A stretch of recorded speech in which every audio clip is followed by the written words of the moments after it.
welcome to Doors and Corners, a sci-fi and fantasy film commentary podcast. I'm Brian. And I'm Zach. And every Friday we sit down and watch a science fiction or fantasy film and give our 2 cents on its quality, production, story, and trivia. We watch the film together, but without sounds or visuals provided to avoid copyright issues. But if you do have access, we encourage you to join us and follow along. Here, we like to keep things casual, and there may be discussions of spoilers or sensitive materials or language. But we do try and keep things clean and family-friendly. Ultimately, the goal of this podcast is to create the experience of us all sitting down and watching this movie together. So get ready to hit that play button, because we're about to get started. Damn doors and corners, that's where they get you. Welcome back to Doors and Corners. I'm Brian. I'm Zach. And I hope you noticed that I sound better this week. I'm sorry for the audio for the traveling episodes earlier, but thank you for sticking with us. We are beginning the final chapter of The Lord of the Rings tonight. Very exciting. It is the beginning of the end, as you could say. It's a long end. And, it is a long end. Oh my god, this movie. So, for those of you who don't know why you'd be jumping into Return of the King without first going through the others, but we are splitting these, of course, into 2 parts. This movie more than anything, because half of this movie, this extended edition, is the same length as any normal, reasonable movie. The first half of this movie is as long as Iron Man. And so crazy. we are going to be ending it, this extended edition, right around an hour and 59 minutes, which is when the film also broke on DVD and Blu-ray editions of the extended editions that were split between 2 discs. So we are going to be stopping it there. And, oh my gosh, is this movie a marathon? I love it to death, but good God. Yeah. I think this is the movie that you get the least pushback on from fans, at least in my experience. I loving it and adoring it, but I haven't met a lot of Lord of the Rings fans that name Return of the King as their favorites. It's usually a mixture of Fellowship and Two Towers, and I think it's because, as amazing as this film is, there are some pacing issues. There definitely is. It is just that length. I mean, this is long by Lawrence of Arabia standards, you know? No, you're totally right. We were talking beforehand. The entire thing, of the Lord of the Rings extended edition totaled is 11 hours and 36 minutes long. I mean, that's a modern season of television. That's a modern season of television. And, right? I'm actually doing that right now. I am trying to find the perfect stopping points in this series in order to show it to my wife, because she was not the biggest fan of this type of fantasy and just never got around to seeing it. She's like, it's just so long. And, we're tired adults with jobs. So, I'm trying to find the perfect spots throughout this series so that we can watch it like a television show. And it actually works out pretty well. But a good 30 minutes of the 11 hours and 36 minutes of the total is definitely credits. Yeah, especially in the extended. This is the longest chunk by itself. Yeah. This is 4 hours and 2 minutes long of movie. Yeah, and it's 30, 35 minutes of credits, something like that? Yeah. Or is it 40 even? It might be. I don't know if it's necessarily 40. It's 20. It's a sitcom. It's a sitcom length credit. Right? Yes. You could watch an episode of Friends in the same amount of time as the credits playing on this movie. or a better sitcom. Just saying. All right. Or a better sitcom. I'm not the biggest fan of situation comedies myself, which, if you didn't know, sitcom stands for situation comedy. I'm not a big fan of them. They've just never scratched that itch for me. Okay. I have nothing against Friends. It's on my wife's sitcom rotation. She watches shows through, so it goes through every 2 years or so it restarts. Yeah. And I don't know, I like New Girl, Scrubs. I like Scrubs. Malcolm in the Middle. Malcolm in this one? Yeah, it's funny. I said Friends just because we are kind of randomly going through it little bits. If we're just looking for something, we rotate through sitcoms because I like sitcoms for very specific. We're talking about sitcoms before Return of the King, which I love. I like sitcoms specifically for kind of comfort food, unwinding. Where you need something where it's I don't have enough mental energy to get through a 45-minute to an hour-long episode of a drama. And so I just need 20 to 25 minutes just to kind of de-spool before I go to bed. And so that's primarily where sitcoms live in my life. And I go back my wife's the same way. Yeah, I go back to old ones. And Friends is on the rotation. I wouldn't even put it in the top, 3 for me. It might make the top 5, but a lot of that's because I'm the perfect age where it's very nostalgic. I will gladly admit it's got issues, but it also makes me laugh. And at the end of the day, if it makes me laugh and it makes my brain feel comfy, that's really all I ask for in a sitcom.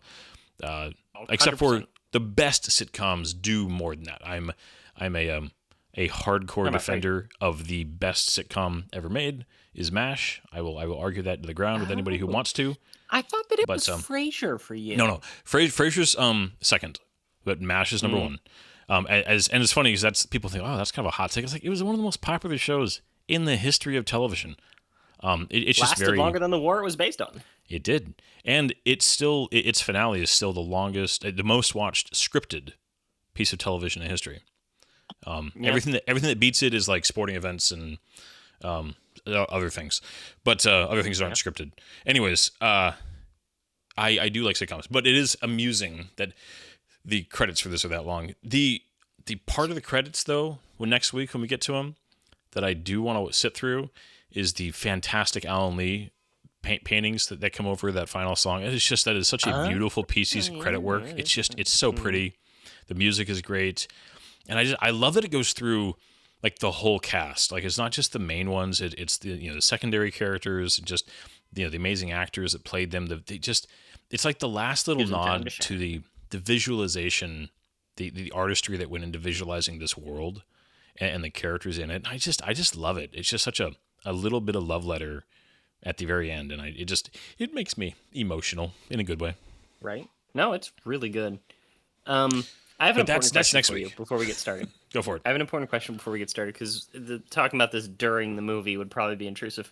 Okay. And I just want people to necessarily if they come in, I want them to hear something interesting. I want them to hear a hot take. And I just want to say, when do you think The Lord of the Rings should be remade? Now, I want to make sure I heard you correctly. When should it? As in, it should at some point. This question is hypothesizing that it should be remade at some point. It's being postulated as inevitable. I mean, I agree with you that rights-wise, eventually it'll happen. But I mean, I put this firmly in the Back to the Future category of just never touch it again. There's no possible way you could improve. In my mind, there is only 2 reasons to ever remake something, and there's one of them is good, one of them is bad. If there's something that could be genuinely improved on, or something new said while retelling the story that is worth being said, that is an important part, not just something new worth being said, then I will accept it. The other reason, which to me is the only reason you would remake this, is to make money, which I understand. It's a capitalistic system. People like to make money. There's nothing wrong with wanting to make money. But I think if I was forced to answer when I would say minimum 10 more years.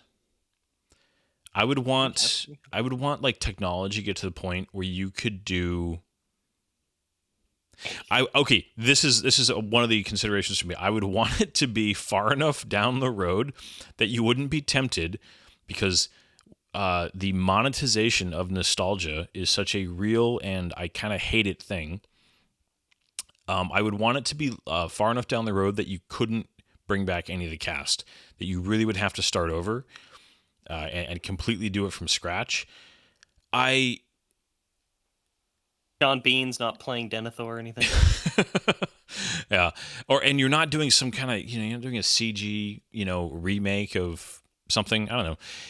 You would have to find a way to either add more of the, a little more of the appendices. I don't know. It's like making these movies longer. I really think that Peter Jackson really hit kind of the sweet spot of long enough to get the important stuff, but not so long that it becomes just ridiculous. So as much as it's, I could hear people arguing, oh, remake it, but put Tom Bombadil in, or remake it, but do the proper amount of time before Frodo leaves the Shire. Remake it, but doing the scouring of the Shire at the end, and like putting some of those key things back in. Yeah, or adding more of the appendices and other stories around it, stuff like that. I could see that, but again, I would worry if you did that. What are you going to then? How are you going to make up the pacing? Are you going to make it just longer? Are you gonna make it into 4 films? That's an idea. Like I said that out loud. Or it could be a television show. Maybe. Kind of like what they're doing with Harry Potter. I don't want it to be a television show. I was just talking about this with my wife. I think there's something special about film. I really do. I know this sounds a snobby.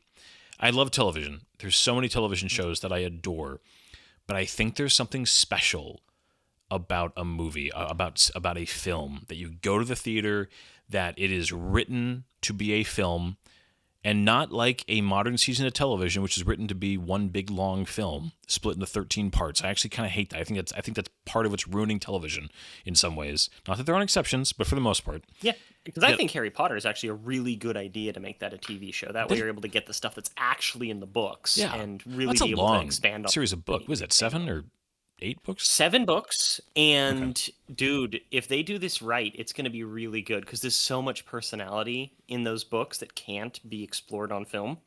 And I agree with you. I don't think that this would make a good TV series. I was just kind of saying that as a what if. But what if I told you that I think that there is a one legitimate reason and way to make something fantastic in a remake of The Lord of the Rings? Hit me. And I am serious about this, okay? This is just a lead up to a punchline, but I am serious about this as an idea. Muppets Lord of the Rings. Okay, were you talking to my buddy Matt? No, but we probably saw the same pitch that somebody put on YouTube. Okay. For a Muppet Lord of the Rings. So... And I have been obsessed with this idea, given that I saw it right in the middle of us doing this podcast. I am fairly certain he has given his first name away on his stream before, so I apologize. I won't say it again. Gusty J is his handle. He streams on Twitch. He's a really good real life friend, and he's pitched. He has shouted out our podcast many times, so that's why there might be some people who watch his stream that might be listening to this, especially because he specifically shouted out Lord of the Rings. Because he has been spending the last week on his stream casting the Muppets Lord of the Rings. So you guys must have seen something. It's gotta be from the same video then. Okay. Because I didn't necessarily agree with everything this person said, but I genuinely believe that is one of the most genius ideas that I've ever heard. And the idea of like having Kermit the Frog as like Aragorn would just be amazing. If you know. So, okay, you did unlock. I will give you this, that you unlocked a third option for me, which is Lord of the Rings existing in kind of like 2 parallel ideas of the same thing. Again, weird analogy here, but stick with me for a second. The way that Nolan's Batman and Adam West's Batman can both exist perfectly fine as different interpretations of the same idea. You know what I mean? Mm-hmm. And I'm not saying exactly like that, but you know what I mean? Like you could have a respectful but still kind of fun and campy take on Lord of the Rings with that. It's not for me. And this is, I'm sorry if anybody's just like, I've never been a big Muppets guy. I'm sorry. I grew up with freaking Sesame Street. Like I am the right age, everybody. I get it. Muppets. I know. I'm just, the characters were there. Oh my gosh. Don't be one of those people. I don't like the Marvel movies. I grew up with, Batman the Animated Series. I never latched on to Muppets. I just never latched on to them as characters and their movies. They're funny. There's a lot of talent there. Jim Henson, right? Jim Henson. Did you ever see the Muppets Christmas Carol? Yes. I will. That's just one of the most genius movies. I am not denying at all the immense amount of talent, and I don't sideways glance at anybody who enjoys them. I just never got into it, and I am genuinely sorry for anybody who's just like clutching their pearls right now. I'm just saying, okay, like having Beaker as Legolas, and then having Dr. Bunsen Honeydew as Gimli, so that way they're always just like angry at each other, and then having like, freaking Camilla the chicken as the Balrog, and having specifically Gandalf and Elrond and Frodo being actual people, okay, that are going along in this thing, while the entire rest of the characters are Muppets. Having the two old men, the uncle, the Statler, the hecklers, Statler and Waldorf as Merry and Pippin. It's like you could make a 2-hour movie of them speed running the Lord of the Rings, and with the Muppets. And so, this is in the category for me of it would not bother me one bit if it was made. And I would probably see it once just out of curiosity, and I would be very happy for everybody who loved it, and I would be like, you know what, I'm glad that this exists for you. I truly am, but it's just not made for me, and that's fine. Not everything has to be made for me. So I hear you, but it's not my. I don't know why. I don't know how to explain it better, but I wouldn't be mad at all if that was made, and I'd be happy for everybody who loved it. Muppet Lord of the Rings. I think it could work. All right. Well, let's watch the actual Lord of the Rings. The New Line Peter Jackson one. Yes. Can you imagine if this had been Bear as Boromir?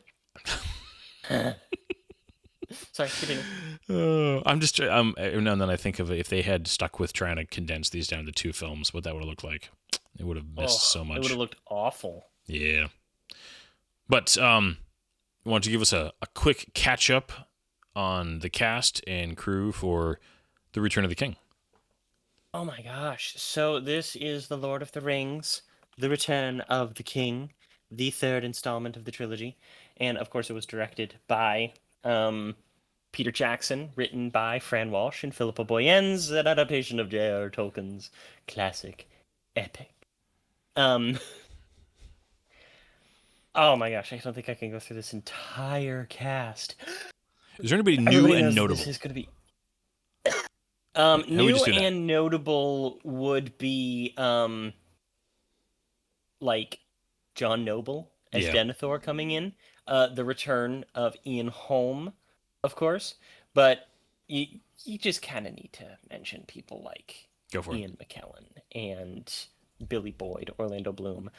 Sean Bean and Cate Blanchett return for this one as well. Sean Astin being my favorite, of course, Viggo Mortensen and John Rhys Davies, Andy Serkis. This is, in my opinion, Andy Serkis' strongest performance in the entire thing. Carl Urban plays a bigger part, as well as David Wenham. Hugo Weaving returns in a major part. You, of course, have Elijah Wood. Man, there's just so many people that I'm already cutting out. This is the extended cut, so we get Christopher Lee in this one. The return of Brad Dourif and Christopher Lee. That's true. Yep, you do not get them in the theatrical cut. No. Oh, there's another actor that I was going to specifically mention. His name is Lawrence McCoy. Or Macquarie. I'm not sure. He is a Morai actor who previously appeared in The Fellowship of the Ring as Lurtz, the commander of the Uruk-hai, who kills Boromir and is then killed by Aragorn. He's in this, starring as the 2 main physical antagonists, the Witch King and Gothmog the Orc, who is designed to look like an orc version of Sauron. And I just think he needs a shout-out because he does so good in this movie, and he actually has significant screen time. And needed to be mentioned. Did you say Miranda Otto? Because she has a lot in this one too. I did not mention Miranda Otto. Yeah, she has the best scene in this movie. Yeah, it's a pretty epic scene. Mm-hmm. Yeah, all right. This is a good one. I mean, we're if anybody's curious, we will talk about the endings next week. Because I do have thoughts. As much as I love these movies, I do want to talk about the length of time that is spent wrapping this up. But if anybody's curious about that one, come back next week. Yeah, it's literally 30 minutes of epilogue. Yeah. But as usual, if you have a copy of this or access to a streaming service of your choosing, we are going to start the playback of this right as the New Line Cinema logo begins flying onto screen. at 3, 2, 1, go. This opening was actually filmed to be an interlude that would be shown during the Two Towers. They later decided to make it the prologue to this movie, and I actually don't really like it as a prologue, to be honest. It's this is the weakest opening of any. I mean, you have the epic flashback kind of catch up. You have the info dump in Fellowship, which is so well done, and then Two Towers opens so strong with Gandalf and the Balrog, and this is. I get why they wanted to show this, like why it was important for them to show, but it's just it doesn't have the punch of those first two. And I mean, I love that Andy Serkis got his actual face in the film. Like, there's a lot of reasons why I do like this, but as the opening for this final chapter, I agree with you. It's not as strong as it could have been. No, it is not. I love this floppy hat. Because, yeah. So we also get another one of your favorite dry for wet shots coming up here. Oh god, it's so bad. It's really bad. It's as good as these movies bad. look. This shot coming up do not look good. No, it really does not. So this character is named Deagle, and he is in the books Gollum or Smeagol's cousin. Oh my gosh. But yeah, this scene right here, this is what's called a dry for wet shot, and they're trying to proportion him like a hobbit. And it looks so bad.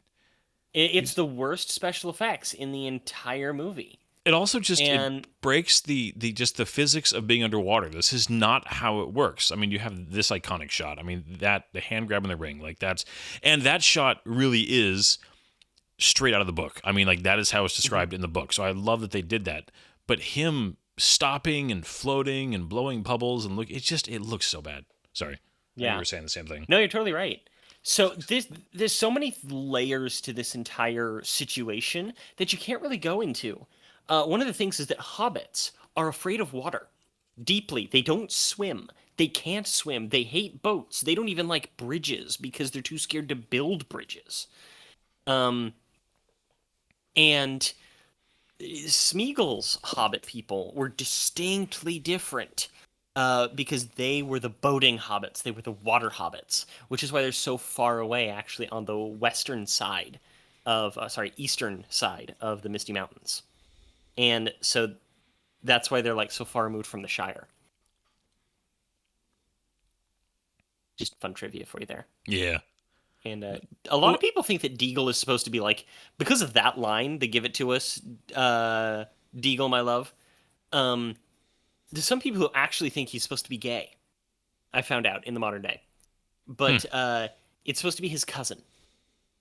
Yeah, but to say, Hobbit names are very, there's all family, and they all had very similar. I mean, it was just, I'm sorry. Anybody out there, I guarantee Christopher Tolkien did not write a gay character in this book.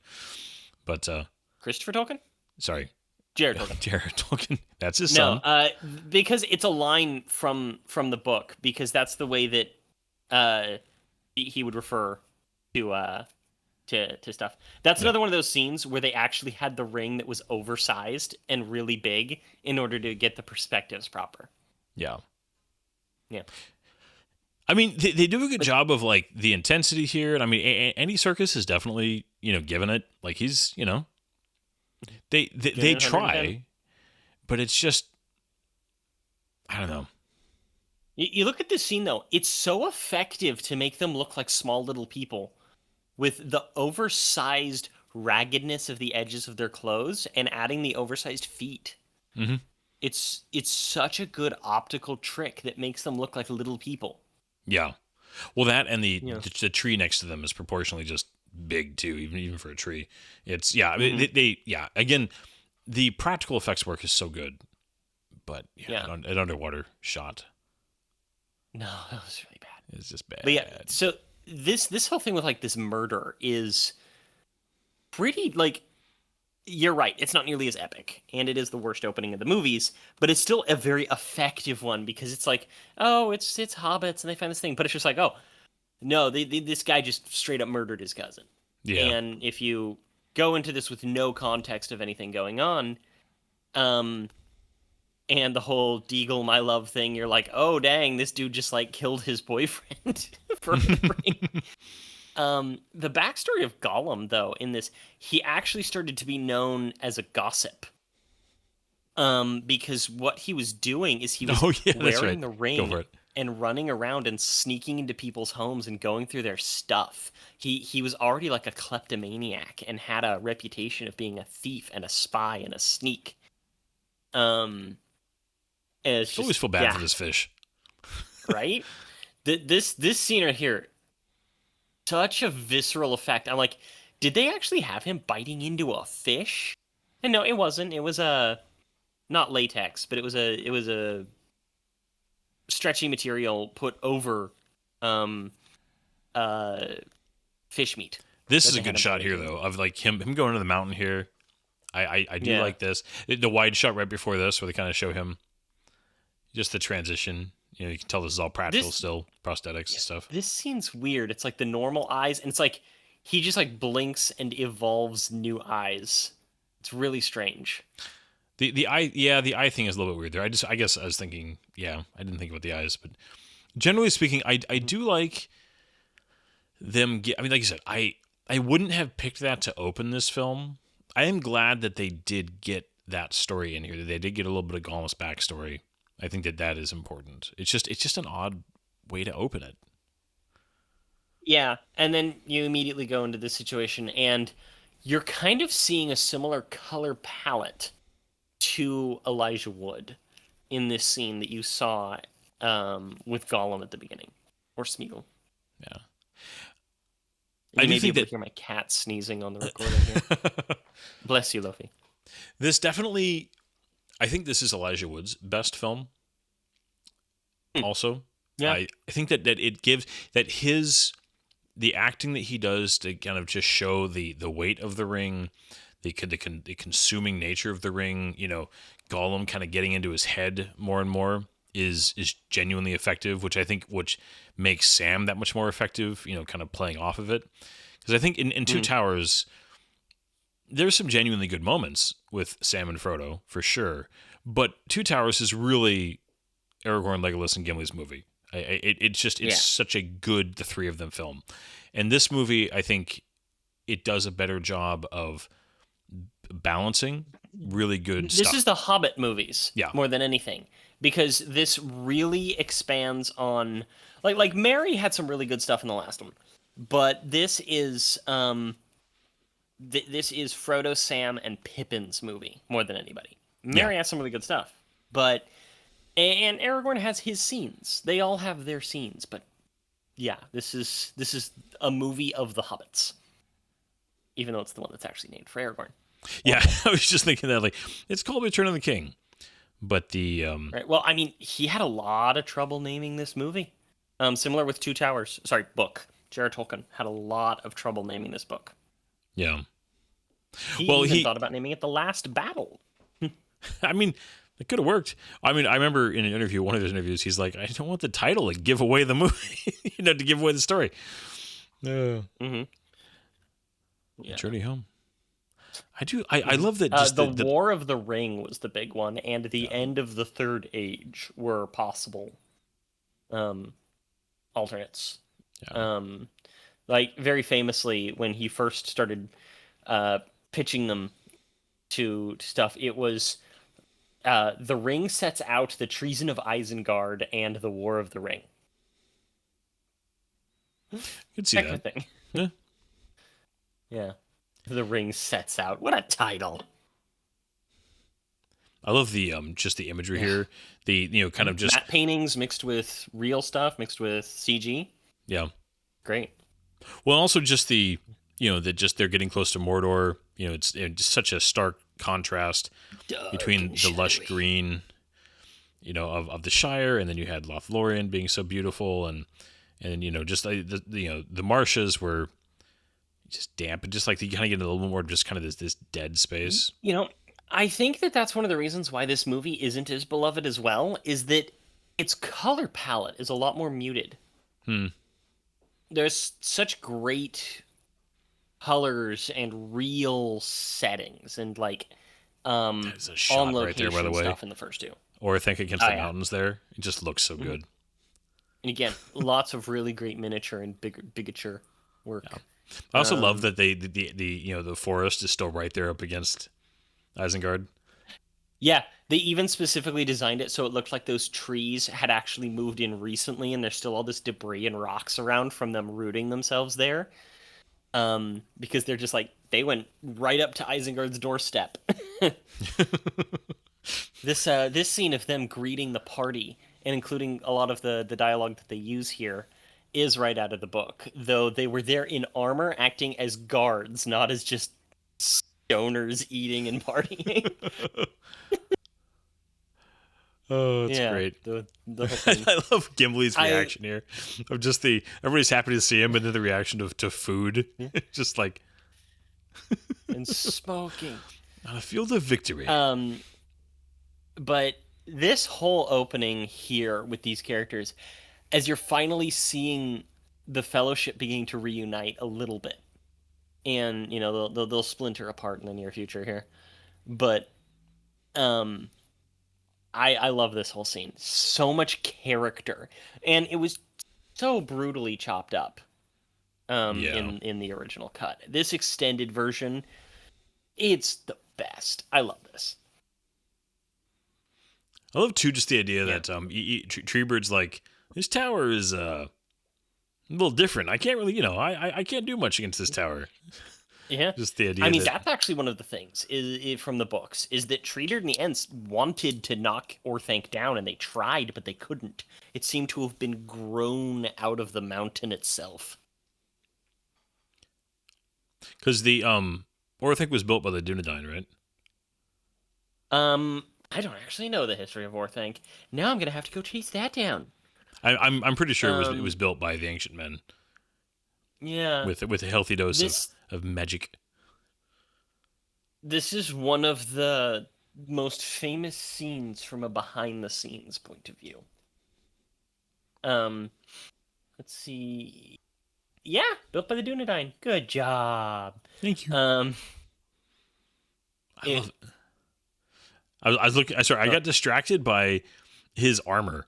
Just all the detail of like the buckles and the layers and everything. Man, the costuming department did such a good job in this movie. Yeah, though technically, like, because so much of the armor was based on real stuff, especially the Gondorians. The Rohirrim armor is kind of it's cool. I love it, but it is in terms of realism the weakest in the movies, which is probably why it looks so cool. But oh man, that's shot. It's almost like a drone shot. Yeah. Before there were drones. Kings and the Rods of the Five Wizards. Again, that line's straight out of the books. But this scene in a behind the scenes is one of the more famous scenes because Christopher Lee famously was not acting the way that he Peter Jackson wanted him to act upon getting stabbed. Do you know this story? I know I've heard this story, but it's been long enough I've forgotten some of the details, so why don't you give it to us? So Christopher Lee was not cooperating, and he's just like, no, you don't sound like you're being properly stabbed in the back. I want you to be more like this. He turns to him and is like, no, this is the sound a man makes when he is stabbed in the back. Like, he knows because he was there. Because Christopher Lee himself was in what could be considered special warfare, or the Ministry of Ungentlemanly Warfare during World War II. And he knows what it sounds like when a man is stabbed to death in the back. And so, rather famously, this is one of the most accurate portrayals of a death by stabbing. But yeah, I love that this was all cut out. Just yeah. Well, I love too that it's subtly happening here, and they kind of acknowledge it a little bit later, that Sauron's biggest weapon is his voice. That as he continues to talk to everybody, his voice has like power. Oh yeah, he's very cajoling. He's very manipulative. Sauron's power was only in might after he had the rings. His power before that was in his ability to convince anyone and everyone of anything. I mean, he manipulated the whole elven race for 100 years. Yeah. Satisfying. Right? Little bastard. And, of course, here's Wormtongue, played by the wonderful Brad Dourif. Yeah. I love Theoden, though. Just the spirit he shows here. Just the, him offering forgiveness there. It's, yeah. Mm. It's yeah, that wasn't in the books. Yeah. It's not. But I like how Theoden's portrayed in these films, even if it's not perfectly accurate. Yeah. Well, that line, I don't remember who said it in the book, but it was out of the book. They just gave it to Sauron, where the children roll with the dogs and drink in the reek. Like that, such Tolkien dialogue. Yeah. You can almost always tell when they're directly quoting Tolkien. Get down, Kerr. But like him slapping him, the get down, Kerr. Also look at the knife that Wormtongue uses. Look at the knife that he's holding. It's very straight, skinny knife. I don't actually. It's actually slightly curved. Is it? Sting. What? It's not Sting itself, but it's the same blade. They just made some minor modifications to it. It was one of the props that they had of Sting. Really? Uh-huh. This is a cool shot just down the tower here. Right? Like this is one of those just brutal deaths. Oh. Just ka-chunk. Yep. That such a nice meaty thunk. Yeah. Also, right there. It was off screen, but you heard a splash. The Palantir? Or no, not the. Well, the Palantir falls out here as he's going over. Oh, that's right. It's right. I mean, it's right here. But it's the same sound effect. Okay. But because that was one of those things where somebody pointed out that there's just this weird flash that something happens in the background. It's like, why is there that sound? They're like, maybe it's the Palantir falling out from a different cut of the movie. Yeah. And this scene also works just for this scene right here. Because, why would the Palantir just be hanging out in the waters of Isengard? Yeah. No, it's what's funny? It's been so long since I've seen the theatrical cut of this film that I honestly don't fully remember what parts are in the theatrical cut versus what part. I know that Christopher Lee is not in it at all, but I know that bits of this are in the theatrical release, and it's just it doesn't. It's just you lose something. You do. Yeah. You really do. And it's almost impossible to piece together and be like, this scene was extended, this wasn't. This scene was extended, this wasn't. Because there's so much of this movie. The first two, you're able to be like, this section, this scene. This one, so much more. Oh, this is a backwards shot. Everything here is filmed backwards. Previously, you could see the smoke going into one of the houses. It's all right. And, yeah. God, such good music, though. Oh, yeah. No, I mean, the Rohan theme, so many themes in this movie are good, but, man, the Rohan theme is my favorite. The Rohan theme is, I think, my favorite. Yeah. This, too, I love the moment here of just that they're taking a moment here. Aragorn not drinking is just powerful, and, Karl Urban sitting there. It's just... Yeah. Yeah, I never really understood why he didn't drink. This is one of those things that I like, his hesitation, Yeah, he does. Sorry, everybody was he does right there. He does, but it's just the idea of I think just the whole situation weights on him so much that he understands, one, that we're not done yet, his role. I think Sauron's words were sticking with him, maybe. I think you can read into a couple things there.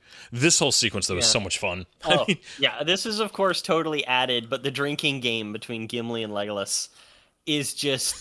perfect. Well, then John Rhys-Davies is having so much fun. I love it. It's just it's just great for a man literally being tortured doing this. Incredible. Well, he still manages to get that gleam in his eye of just like, I have beer. Just like, for somebody who's in pain. Is this like a Rohan courtship ritual going on here? Yeah, the way that he's holding the cup is very formal. It's very like, If he was in an like episode of Stargate or the original series of Star Trek, communion or something. Oh, but I mean, there's an episode of Stargate where he just got married. Right. Without realizing Stargate's on our brain right now, people. A lot of people know it was one of our very first podcasts, and they just announced a sequel series with the original creators. We're very excited. Yes. But so there is that idea right there. Like, I'm happy for you. He's an honorable man. Like, I feel like that was some sort of betrothal ritual of him accepting the cup, and this is like more to this entire sequence that we're not understanding or seeing. Even though she's later like, in the book, actually, they have an entire section with her and Faramir getting to know each other, and she realizes, and she gives a little thing where she's just like, oh, it was more of the idea of him than actually him. And she goes for, like, kind of discount Aragorn. It's so good. So this is definitely quoted among my friends and family. I think I feel something. It must be, that's like tingling in my fingers. Yeah, where Legolas's line, we definitely quote that to each other. Oh yes, I've used that one on my wife before, and she didn't know my fingers. What I was talking about. I'm like, damn it. I think it's affecting me. Oh, Gimli, just going for it. Just his nose and beard. Oh, he's just his eyes. No. Oh, do you see the line that is quoted between me and some of my friends was always just like, it's we dwarves who go swimming with little hairy women.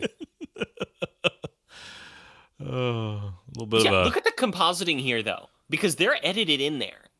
Yeah. And you can kind of see a little bit of a light wrap around the heads, but it's still so good. And like awkward stares between the Pippin and Gandalf. Yeah. Like, dude, can you imagine what would have happened if Pippin got the ring? Oh god. Bro he would have been running off and golluming before Moria. Yeah.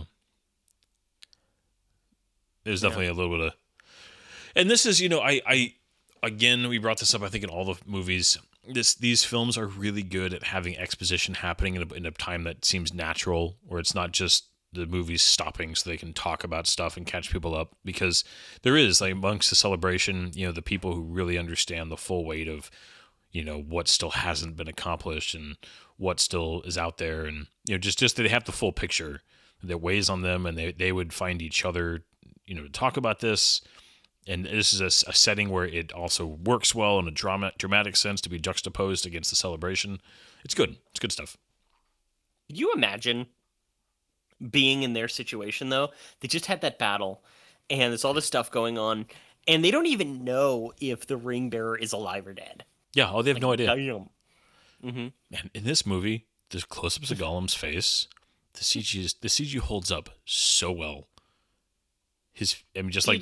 The texture of his face and the movement of his lips. Mm-hmm. Did you ever watch Futurama's episode Bender's Game? I don't think so.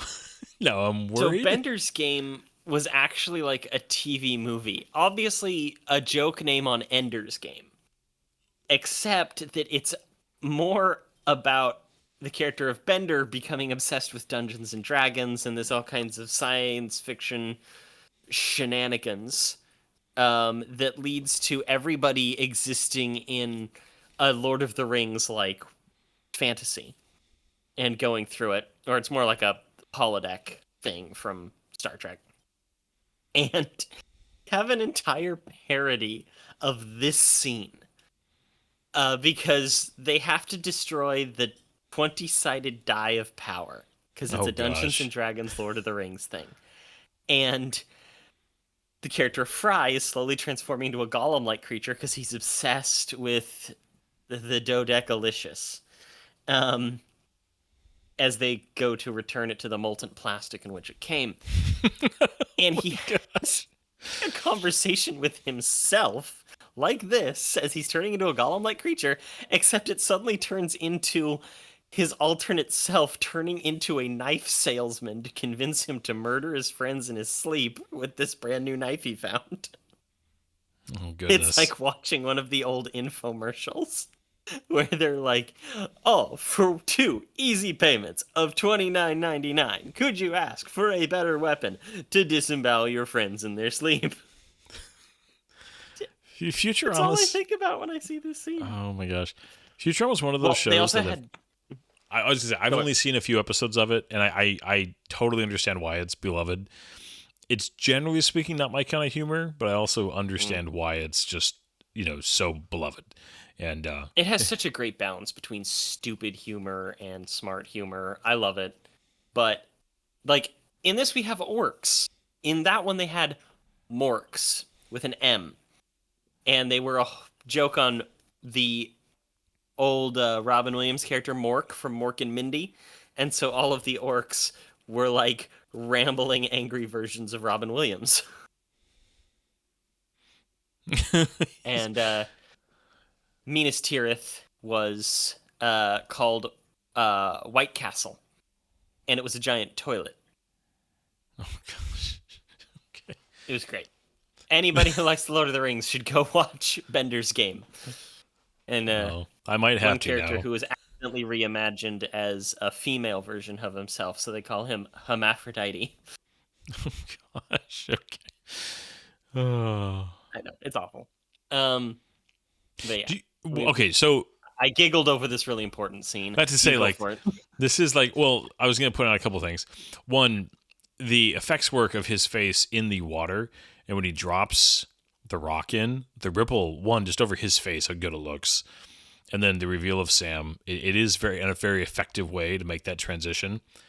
And the fact that they don't even try to leave it up for debate of, other films and other stories have done, where, you have kind of two characters accusing each other of things, and you think but you're not entirely sure. Yeah, and the way it's shot and the way it's told, they kind of leave it where it might, each side might have a point. In this one, the fact that they leave it so open, where the audience is fully aware of Gollum's intentions, and we are fully, we can see Frodo not seeing what Sam's seeing, but also at the same time kind of see Sam overreact, and maybe he would have been more effective if he hadn't been so angry, but he also is angry because he's very defensive of his master. I like it. I think that it's a well done balance of the audience feeling a little bit hopeless, like you're watching something unfold and you're like, no, don't you're seeing something that you wish you could like tell the characters. Like you wish you could like tell Frodo, and you're kind of powerless to watch this unfold and watch somebody be manipulated, and there's nothing you can do but just kind of watch it unfold, and it's effectively done. So, yeah, no, it's very good that way. Man, Mary Otto does a good job in this scene too, though. Just of their just her voice and just the tenor and her fear and just the little bit of tenderness here, and the idea too of like I think they walk a really good line of Aragorn. He's a compassionate, good man who takes care of those around him. And so on one hand, he kind of can't help but to be, like a nice guy, to put it like in modern terms, to her, and be the kind of man that of course she would be attracted to. And at the same time, he never, I feel like if you're fair to him, he never like leads her on. I don't think, maybe a tiny bit, but like not in some kind of big obnoxious way. I don't think he leads her on. No, not at all. But I think that they hit that balance well. And well, I think that he's not necessarily okay. So this would potentially make him a dick, but like a smart dick, where he's not sure if Arwen's going to stay. He doesn't think he has a future with Arwen. So he knows that he's going to be the king. He's going to have to step into that role, I think, by now. He's resigned to his fate. He's resigned to his fate, and having a good woman who he knows is a good woman and a politically advantageous marriage would be important. And this is him being nice and being kind to a woman he's not in love with, but knows that maybe he could be. Yeah. And I think that it's a complicated situation. Also, I want to talk about the scene. Do you think there's any... Am I missing this? Okay. Part of me just goes like, how would you pull this off? Like, how would you get away with this? How would Gandalf not... It's exactly what happens in the book. I must have just forgotten all the way down to Gandalf sleeping with his eyes open. Pippin switches it out with a rock. And it's not as intense, for one. It's not this like big horrible thing, almost bordering on action sequence. It's played a little bit more coolly. Yeah. Yeah, but you know, he screams, he has the excuse me, he has the Palantir, and it's like he drops it, and they're like, "Oh no, let's have a conversation about what just happened. Oh, this is good for us. Let's go back to sleep." Like it's brisk, shall we say? But the whole thing with Gandalf. Also, notice Gandalf jumps awake here in a second, and the pitcher's gone. Oh yeah, like there's the pitcher. Now it's gone. It's gone. Yeah. It just I feel like this is extreme bowling that they're about to start trying to do here. But yeah, this right here of like Sauron's presence is so intense that Aragorn just like passed out. Like I don't know. I just think it's great, and it shows the resilience of hobbits and why they're so good at resisting Sauron's influence. I was going to say, one of the little practical tricks there that they really nail for the getting the scale right is the hands, the size of Gandalf's hand against his face and Pippin's hand and Gandalf's hand. It really continues to sell the scale. I never noticed that, to be honest. Yeah, I just bought it. I'm like, yeah. Oh, you do though. Your brain just accepts it. I'm wondering if they were prosthetics or something. Yeah, possibly. This whole thing isn't quite correct. Somebody else had this vision. I don't remember who it was. It might have been Sauron. Oh, it's Saruman. Gosh, no, they because it's funny. Right now I'm actually re-listening. Oh, yes. Continue. I was going to say I'm almost done with Fellowship. I'm going through the Andy Serkis audiobooks. Really good, by the way. He did a fantastic job. And I'm almost done with Fellowship, and they've already brought this up. I'm trying to remember who said it, but the vision of the Tree of Gondor burning has already been brought up in Fellowship, so it comes up way earlier in the story. It was the Mirror of Galadriel. That's right. I believe it was Sam's vision, because he saw the Shire burning and he saw the White Tree and everything like that. Yeah, that's right. I'm like, I just literally listened to that going to work last week because I've been going through it while I commute. Yeah, that's right. I knew that it was somebody else's. Well, there's so many moments in these movies where they want to keep moments like that and keep lines of dialogue, but they move them, they shift them around a little bit, give them to other people, but they still do preserve the words of Tolkien, which I appreciate so much. Yeah. Like this version better than the book. The book was all just kind of like so civil and cordial. And having Ian McKellen delivering it like this, and, you know, being under one banner, and the bitterness between Rohan and Gondor, and the reluctance of the Aravallindial and all that stuff. I just like it better. This just hits so many of the right chords. I think that we are...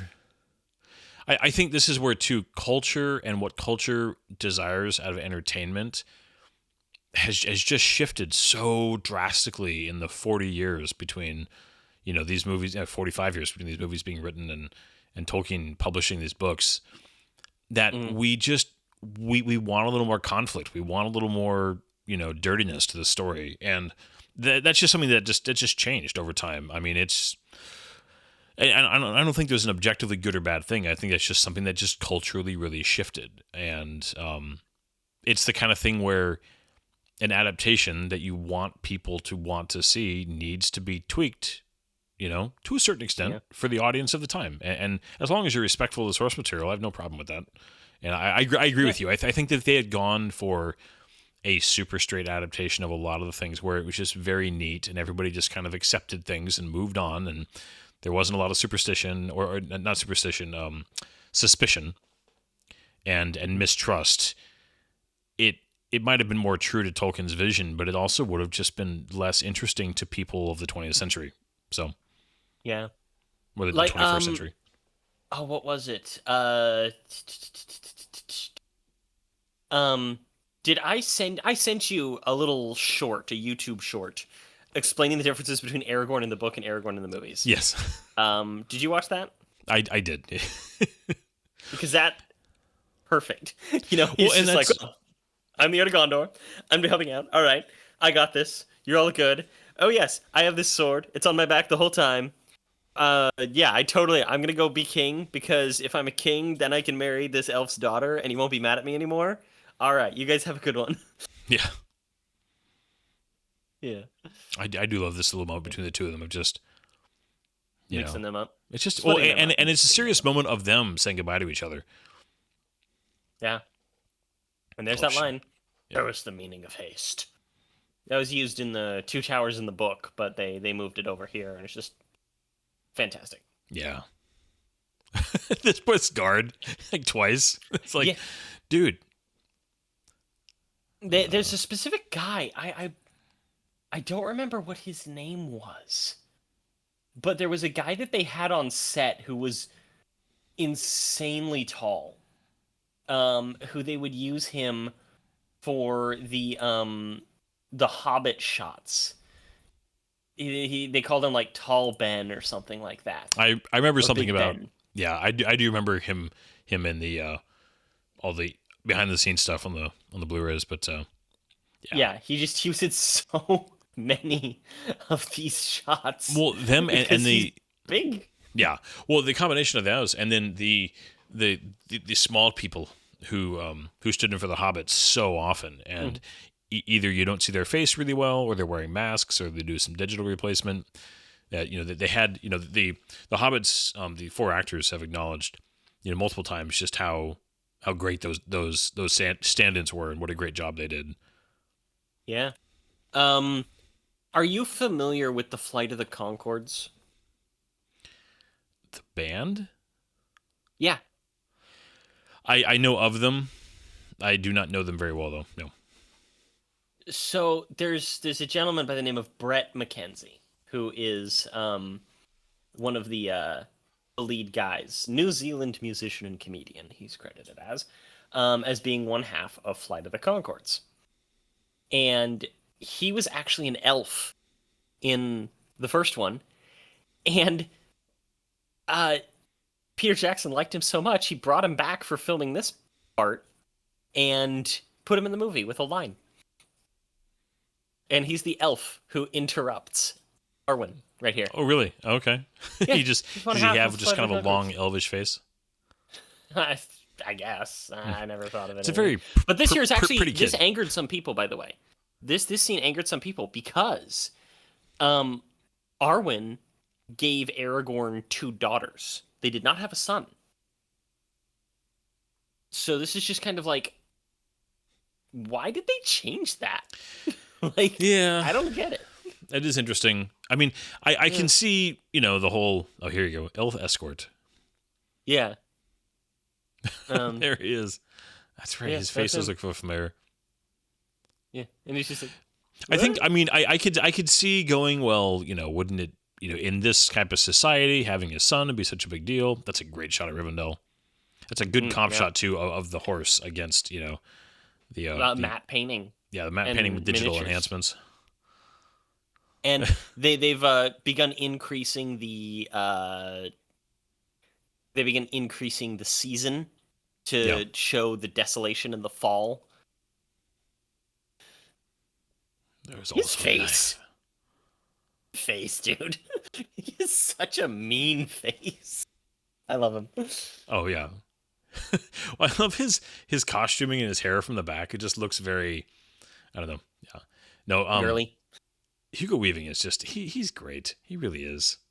Yeah. There's certain actors like that I think about. People like Hugo Weaving, Ian McKellen, and what is his name? He's the Lannister patriarch. Oh, I know exactly what you're talking about. That guy, Tywin Lannister actor. Just gonna have to Google it. He is oh my gosh. Charles Dance. I Googled Tywin Lannister and all this about the character and not about the actor, and I'm like, what the actual Charles Dance? He's such a good actor. I love this sequence of the reforging of the sword. The sword was reforged during Fellowship of the Ring. Yeah, he literally everyone had it the whole time. Well, remember he was carrying around the hilt even before he got back to Rivendell. He was literally just like, he pulled out the hilt and showed them like at the Prancing Pony. Yeah, but really fast. Okay, she just said this whole thing. It sounded almost like a weird little prophecy. Okay, like a poem, and it is, one of the most quoted things from the Lord of the Rings that most people don't even realize is from the Lord of the Rings. And it's part of a larger whole. But people love it. Like, thousands of people out there, if not more, have tattoos of it, which is the phrase, "Not all those who wander are lost." And people think that is from, that's from the Bible or something like that. No, and it's from what's called the Riddle of Strider. And I love this thing. It's all about Aragorn, and people just like to use that one little line because I even have the thing memorized. All that is gold does not glitter. Not all those who wander are lost. The old that is strong does not wither. Deep roots are not reached by the frost.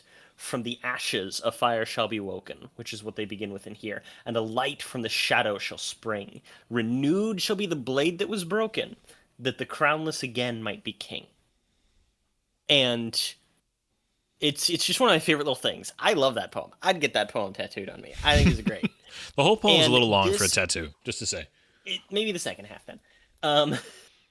It's such an epic little poem, especially when you're putting it right onto this character of Aragorn. And they couldn't help but put it in this movie. And yeah, I love it. It's great. Thank you for coming to my love the realization of Minas Tirith. I know we've seen it before, but this is like, it's like, you really get to see it. It's a fantastic city. It's well designed. The wide shots, on the rock, it just looks so cool. I would get a painting of Minas Tirith if I could. Now, this would be like the 3D print this and like do like a good paint job on it to make it like age it and make it look like rock, and everything. It'd just be so cool. I need to look at something really fast. So for those of you who might not know, I do 3D printing, specifically when it comes to resin, which is incredibly highly detailed. And, oh man, now I want to do that. Do Minas Tirith. Well, so Minas Tirith was the bonus thing that you got in the DVD, collector's edition of the extended edition. You got the Argonath in Fellowship, and you got, I want to say it was some statue of Gollum or something in Two Towers. The Two Towers was kind of the one I don't even remember. It was kind of a throwaway.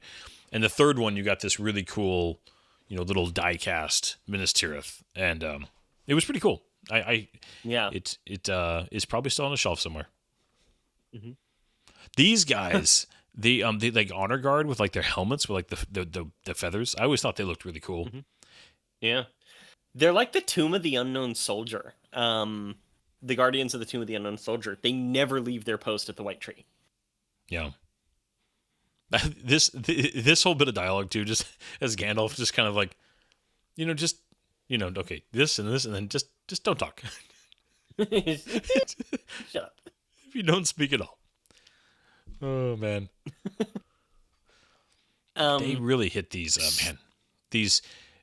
they managed to really strike the perfect balance in Minas Tirith of this, something that is so old and just glamorous and just epic, but something that still feels like it's dying. You know what I mean? Mm-hmm. I remember when I was trying to read these books the first time, and I didn't read them that time. My dad really wanted to, and I'm like, yeah, I'm making progress stuff. And my dad asked me, "Do you remember where the seat of Denethor was? They talk about it a lot." And I'm like, "No." He's like, "It's at the bottom of the stairs." It's very important that the steward is at the bottom. He's not the king. Nope. He thinks he is, though. My son is dead. Man, John Noble. John Noble and Dead Sons. Sorry, like everything I've seen John Noble in, he has a dead son. Like, seriously, if you guys haven't seen it and you like science fiction, go watch Fringe. He's so good. He plays like 3 different characters, and they're all great. Pippin's got his little moment here. John Noble plays just the greatest mad scientist in that show. Gandalf just like, get up. just like you've been listening too closely to all about Theoden. But I also I love that Merry and Pippin both go through some, like, they have, in some ways, they're the ones with like the biggest character arcs as far as the hobbits go, that they really grow tremendously from leaving the Shire to the end of this film. Which is one of the reasons why not having the Scouring is a little tragic, because that's kind of the ultimate conclusion of their character arcs, right? Yeah, I mean, Merry especially, he just goes in there and like they have a little sheriff, who have a little sheriff of Saruman come up and be like, "You can't be here," and he's just like, "Arrest us then," and he starts like, he gets arrested, but he starts outpacing the Hobbit arresting him, and he's like, "Come on, you can move faster than that. How are you arresting me if you're so far behind me?" You know? Yeah. John Noble, though, is able to just, man, his like ability to like make like his mouth just like vibrate, just like, just like he's so angry and just like this dripping with vitriol and like his eyes twitching. Yeah, it's just, oh man, just got an intensity about him as an actor that's it's impressive. And his eyes are like watering a little bit. You can tell he's very Shakespearean style of acting, which I just, again, you need that in these movies. This is an old story. This is a Shakespearean style story. You need that acting style. A Shakespearean style story in this. In the book, he's much more of like, he's actually a much more reasonable, almost uncle-like character. He still goes Nate crazy, mind you, but he's less like this madman crazy. But I think again, though, for an adaptation, you need to lean into the Shakespearean quality, because it's what people associate with kind of timeless, ageless storytelling. That style of acting. You also just really needed an antagonist that wasn't Sauron. You needed this because you got rid of Saruman and you got rid of Wormtongue. Now you needed another representation of human, specifically the race of men's fallibility, and it's very important. Yeah, man, this shot going through the city there, and then up the wall here, the integration of the rock with the walls. Can you imagine spitting off the edge of this thing? Dude, right? And be like, eh. Peter Jackson straight up was like, "Yeah, that's a pretty stupid design to have that little open window at the front, but I like it and I'm gonna use it." Yeah, you know what? It's the one line cool. that's often passed over about like the kings who made tombs more grand than the homes of the living, or whatever it is that he said there. There was such good commentary in it, because that was in the book as well. Because Tolkien was very much about like, let the dead be dead, let them lie, and don't like waste time and money on them. Like, honor their memory, but why do you need a big tomb? Why do you need to obsess over lineage and things like that? As well as being very anti-industrial. Yeah. Yeah. A lot of his own personal biases came into that in what I would consider a really good way. Well, and I think, that part of what makes this story work is that it is so personal to him. Whether you agree with it or not, true passion outflowing of an individual is almost always going to result in a better story than somebody trying to write something to fit into something they perceive as being needed or wanted. Does that make sense? Yeah. Yeah, it does. It's too late. We're not leaving. Is peregrine a type of bird? Or am I just making that up in my own head? That sounds like it could be right, but I'm not sure. Yeah. So they even have the little bit there as Gollum was walking along of kind of like kicking up, like I guess he was moving there. They had like pine needles being like pushed up underneath his feet and stuff. It's like, just a little detail I saw there. I was like, cool. Peregrine falcon. That's a thing. So there's a such thing as a peregrine falcon. Okay. Yeah. I knew that it was something. So this is supposed to mirror the scene that they had with Sam, being like the furthest from home I've ever been, and now they've kind of switched roles. We'll even bring back the Shire music here. Mm-hmm. It's a tiny bit, just a few notes. Man, so one of the like best. One of the things that makes a theme really good is that you only need like 1 or 2 bars from it to have everybody just immediately know what they're supposed to be identifying with when they hear it. Mm-hmm. And this little detail here of the de-headed and re-headed figure, just the because this used to be an outpost, a really strong outpost of men, right? They're coming upon. Oh yeah, this whole area was Gondor. Gondor stretched all the way into Mordor, and I mean, this scene's right out of the book too, with the crown of flowers. Yeah. But going into it, you run into Minas Morgul, which was almost like a sister city to Minas Tirith, and then further out from Minas Morgul is the Tower of Cirith Ungol, and Cirith Ungol was actually like the great watch post of Gondor to keep out Mordor, and they completely took over Minas Morgul and Cirith Ungol. So obviously that didn't work out for him. Yeah. I'm trying to remember what Minas Tirith meant. There was like a whole thing to it. Oof. It was like Guard Tower or something like that, or City of the Watch or something. Yeah, I do not remember. It's been even longer since I read all the appendices. So that's the same jug. I swear, it's the same jug. It might be. It might be. Yeah. There's an important character. The way he's smoking here just make me laugh.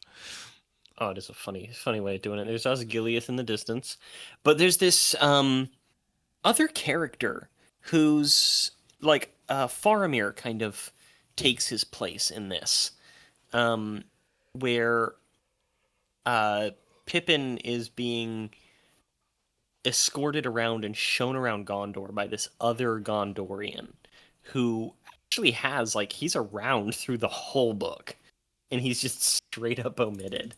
Yeah. And yeah, they have some similar conversation to this, and this conversation also takes place. Yeah. What they're doing here too is so effective of having Pippin be like right on the railing right there with his arms up. Sorry, again, yeah. I keep marveling at all the little things that just sell this scale. Like obviously that was a body double right there, but the editing is so clever to just never let your brain even really consider that these guys are not very different sizes. Yeah. Baragond. That was it. Baragond. Ooh, here we go. He was he's the elephants. Elephants. I like elephants. These are mean elephants. Okay, the ship design here immediately makes me think of World of Warcraft. The like Corsair. I could see whatever. That. Like the Night Elf. Yeah, they really, really look with like the like really harsh like triangle sails. It look. Mm-hmm. Yeah, they really make me think of World of Warcraft, like 2 or 3.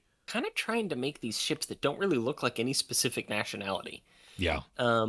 Because the fact is, the ships and the Easterlings were all supposed to be like Ottoman. That was their major influence. Essentially, the Middle East and the Turks are coming to invade. And at the end of the books, actually, one of the things is that Aragorn pardons all of the captured Easterlings and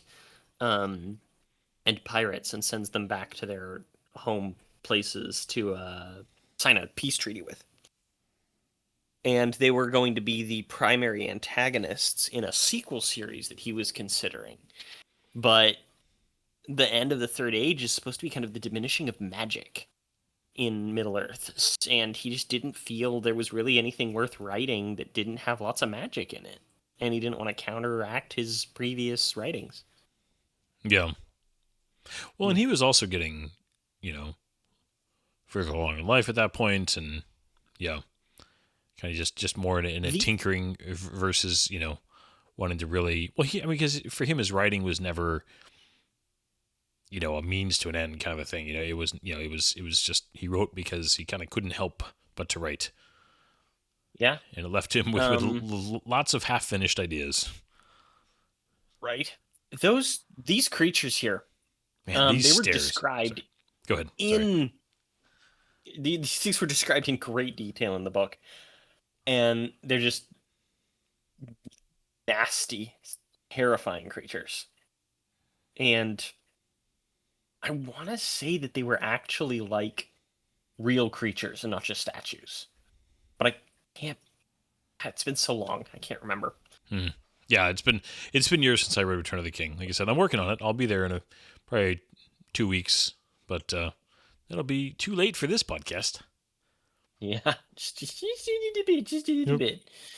Those stairs, though, by the way, when you look up from the bottom, you're like, "There's no way you're able to climb the way they're shown." Right.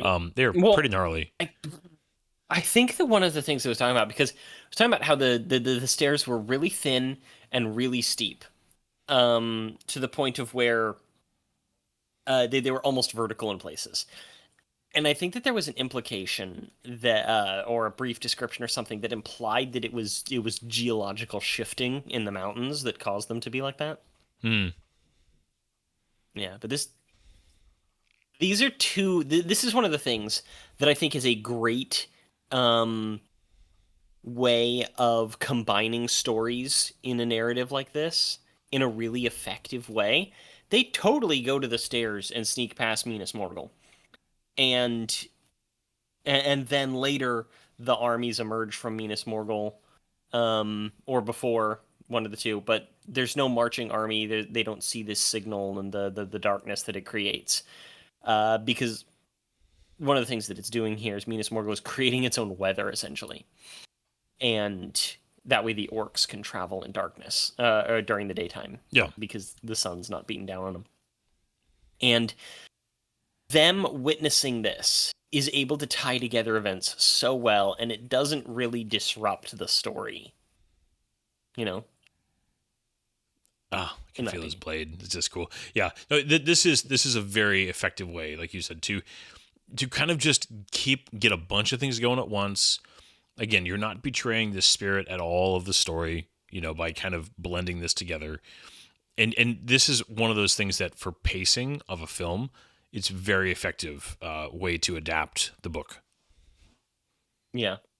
And I just love Against too. There's just something about the fact that you can tell you got people here in prosthetics just having a good old time. You got real fire there. The green light to everything. Man, some good prosthetic. That guy looks angry. That'd all be CG these days. Oh, yeah. And I love that it's not. Well, even as soon as The Hobbit is all freaking CG. And it's just, obviously, like that wide shot of all the lights, that's CG, but it's just, it gives it that sense of just reality. I like it. But of course, too, Gollum blends so perfectly here. There you go, that good shot of the feet. Well, if you're into that, I guess. I do like Quentin Tarantino films. Anyway, Sorry. The Witch King one of the things I like in this movie that they include, and we'll talk about it next week with the Battle of the Pelennor Fields. They have a really good scene where the Witch King comes down and he strafes the walls of Gondor almost like a strafing run from a World War II movie with fighter planes.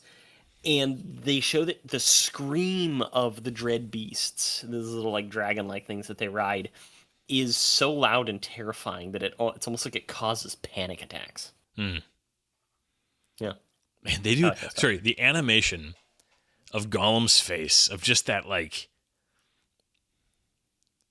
the conniving, you just read his face well, the amount of emotion they would have put on his face, you can just know what he's thinking, and it's just really good animation, and a really good blend of performance capture, but also, obviously, they were hand animating most of his face, based on movement from Andy Serkis, so they weren't able to directly translate his face into Gollum. It was more of a using it for reference, I'm pretty sure that's how it was working back then. Mm-hmm. Yeah, I don't know how they did that. I'm really curious about that type of technology. Well, I know that. Oh, okay. I know that back then. Go for it. Really fast. They had the dots. They had the whole thing, but it was still just there for reference, and then it would still be hand animated based on the reference footage. And the dots would give you like a skeleton, like a kind of a wireframe that would give you a kind of a place to start. But the details were all hand animated. Nowadays, they're doing it with way more dots, and they like have the camera like mounted to their face, right?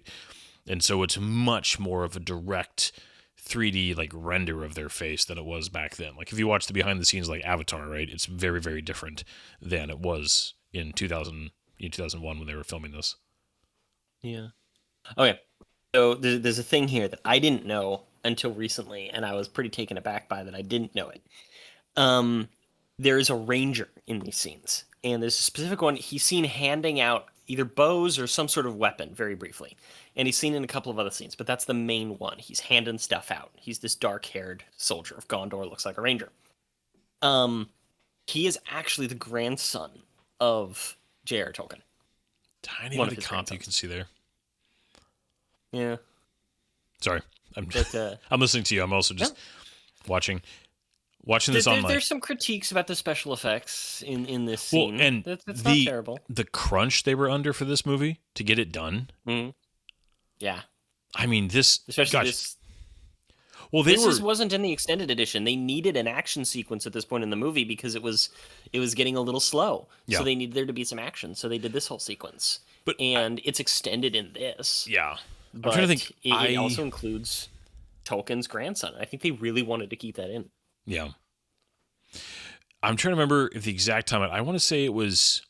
I mean, Peter Jackson, didn't he walk into the premiere with the print, like the actual, he literally showed up to the premiere with him, like it was that down to the wire as far as the actual final no, I know what it was. It was so down to the wire. Peter Jackson did not have a chance to watch his final cut before, he watched his final cut at the premiere for Return of the King. Because he had done his final edits, and literally he had to all right, these are the final edits, and then he had to get on a plane, and they had to do the final print, and he never got a chance to watch it again to review his final edit before he went to LA and at the premiere. Goodness, that's how down to the wire this was. Yeah. And that little midnight raid. But this is a competent action sequence. It brings Faramir back. It shows some of that danger, And I like the tactics. I think it's fun. There's just something really interesting about this. The orcs are sneaking up. They know that they're sneaking, so they're setting this ambush. And, this little tight quarters fighting, very reminiscent of the battle at the end of Fellowship. And I don't know, I like it. Oh, it's good. It's a good little scene. It's also tactically, it makes sense when you're outnumbered on the defensive. Kind of letting them think that they've got the upper hand. There's also just some some good shots of just what it would be like fighting orcs. I mean, they're terrifying, formidable foes, but the men aren't pushovers either. It's a good combo. One of the cool things that they do also is they have a couple of scenes where they're fighting the Knights of Gondor. And the ones in the plate mail, An interesting thing they do is that several of the times, I even say the majority, where you see them being engaged kind of in a non-wide shot, and they're focusing on the fact that one of these guys is getting killed, they're using blunt weapons, like a big hammer or a big mace. And that's actually the way that it would work. Plate armor was very resistant to piercing and slashing, but I sound like a playing D&D because that was a whole thing. But they were very vulnerable to heavy bludgeoning damage that would dent and impact plate armor. And it would almost be a requirement. You had these guys who were like walking tanks, and if you didn't have something big and heavy to hit them with, didn't go well. This moment. Well, crap. Oh. So this whole thing was added for the movie, wasn't in the book. They lit the beacons and called for aid all on their lonesome, but they needed Pip. They needed to give Pippin a little bit more to do, and it gave them this sequence. Well, and it gave them this sequence and this piece of music, which is it's one of the best tracks. This is just them flexing on epicness, and they actually built one of these things. You see the one with the hut and the guys living up there? They built that actual pyre, and they photographed it from all these different... this one right here. Yeah. They photographed it from all these different angles. They helicoptered that whole thing and built that whole thing there. And the fire is CG, very obviously, but they did later light it on fire and took a bunch of shots. And yeah, I think that's the real fire right there. Mm. Can you imagine being like the guys with the job? Like you're just gonna live here. You're gonna live on top of this mountain, just in case. That's your whole job. Asked that question during production, and he's just like, "Oh yeah," and he made this whole backstory about like they live up there, sworn to the thing, blah blah blah. And I'm sitting there going, they just like cycle them out every couple months. Oh yeah, you would never keep people there for a long time because there's no way people could stay vigilant forever like that. You just have to give them shifts, you know. Yeah, it's man, yeah, that'd just be the worst. But goodness gracious, this whole sequence is just so stinking good. Yeah, and the music. It's fun that it's Aragorn who gets to see it though. So melodramatic? Much melodrama. Yeah. Like him just like, oh, we're gonna run like a crazy man. You get the big barging in and the beacons are lit. But it's, I don't know, it's so satisfying. It is. And you get, the hesitation, like, oh, what's the king going to do? What's the king going to do? When we all know what the king's going to do. He's going to muster the Rohirrim. Everybody's looking at him like, maybe. What are we going to do? Maybe. What are we no pressure, dude. Dude, the indecision in his face, it's so good. That like close up of Viggo, like, oh man. Because like one of the things is that there's like old treaties between them where this is like World War I. One of the reasons why like the Men of the Mountains were the Oathbreakers, right? It's almost like Theoden could theoretically be condemning his own people to breaking those oaths, though theirs wasn't made like mystically on the Stone of Eric and stuff like that. I love that this guy who just walked off to the right, like he's the one whose brother got killed by the warg last movie. He's still kicking around. He's still like kind of Theoden's right hand man. Yeah, and he's around for a lot of the movie too. He's like, don't look at my sword. Sorry. Sorry. Why are you looking underneath women's stuff there, Aragorn? What are you doing over there, pervert? Yeah, but that's Gamling. And he's got such a. You look at the actor, okay? This dude doesn't have a 4-head; he has a 5-head, and he uses it to do great. He uses it to play characters. He's got a big forehead, big brow, far apart spaced eyes, and he's made a career kind of using that to look like a scary man. Fully armed and filthy. Well, the dwarves, they actually go into why the dwarves weren't a part of this, because they sent emissaries up to Mirkwood and to the Lonely Mountain. And it's actually one of those things that I hoped that they would include in some weird way at the end of the Hobbit movies, but they didn't, and I get why they couldn't, or didn't. But there's a whole separate war going on up there.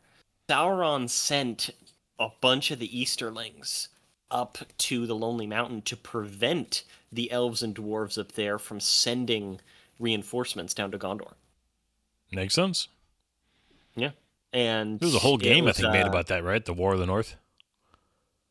Is there an Xbox game called The War of the North or The War of the North? That was the whole time when I didn't have the money for any type of console or anything, so I missed a whole bunch of Lord of the Rings games. Yeah, it was mediocre. Don't worry. Yeah. So this is a chapter called the Muster of Rohan, and where they're going out and getting people, and it's a long, boring chapter, to be totally honest. Yeah. Can you imagine, though, fighting all night, just the exhaustion level? Right? A lot of people don't realize the type of combat that occurs in this era that this is based on, where you have these people, they don't just sit there and fight all the time. They have like a front line. Go ahead. They have a front line that's often holding people off with like a shield wall and stuff like that, and they're kind of hacking at each other. It's so exhausting that they cycle people out literally every couple minutes. You'll have people fighting for like 15 minutes, and then they'll get cycled out. Would get cycled out. Yeah. For other fighters, in order to keep them fresh. And there was this whole art and strategy to it, but our depiction is a lot more chaotic and dramatic. It looks better on screen. Well, it's that and go ahead. No, just the calculation of war is kind of boring on screen. Yeah, it is, unfortunately.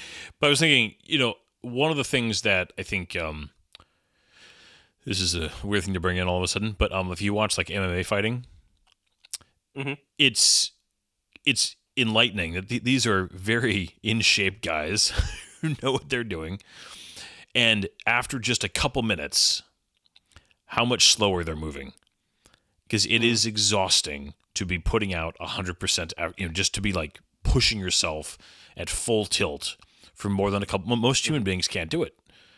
You within 10, 15 minutes, you are so winded fighting at that level. And so, yeah, the idea, the modern, the idea of like a guy just like, going full bore for like hours. It's just like, that's not humanly possible.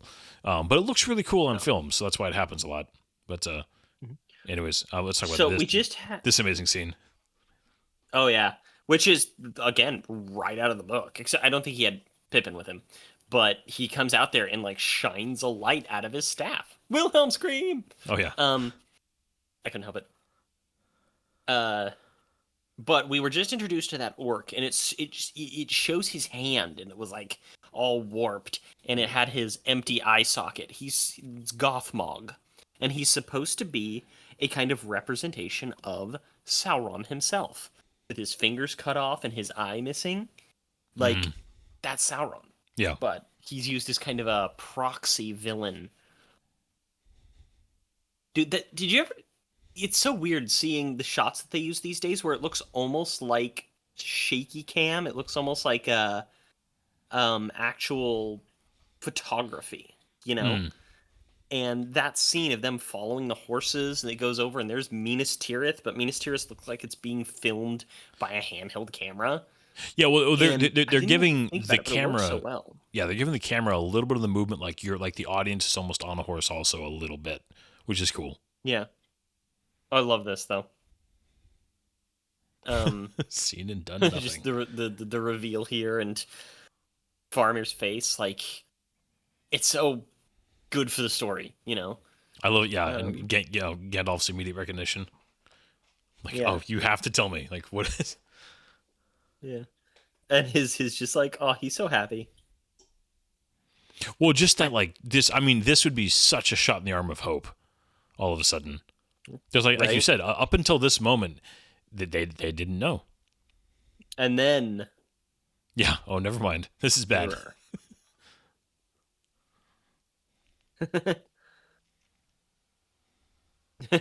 Everything. Like that would be just like, oh man, I cannot even imagine the horror going through Gandalf's mind at that point. Like, he is one of the few who would know exactly what's waiting in Cirith Ungol and the danger that poses. Yeah. Well, and it's Gandalf, made a point earlier in both the film and the book about, that Gollum had, he didn't know. Maybe he had a part to play. Gandalf wasn't sure. But still the idea, too, of just like, wait a minute, Gollum's with them? He's leading them? This is, not sure if this is a good thing. Yeah. This, though, especially Paths of Cirith Ungol. Yeah. It's a really basic thing they're going to here, but it just, again, it's something that a lot of people can relate to. Just the idea of a disappointing your parents. And especially, you can just imagine the kind of dad he is. I mean, in the extended edition, you got a little bit of this in The Two Towers already. But I don't, if you're watching theatrically, this was your first kind of introduction to the parent dynamic going on here. Yeah.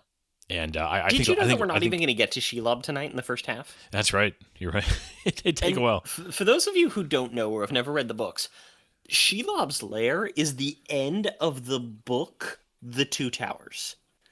Like, if they filmed these movies to be exactly as the books were chronologically, like, Frodo and Sam's entire journey in the Return of the King book is the last... Oh, let me see here.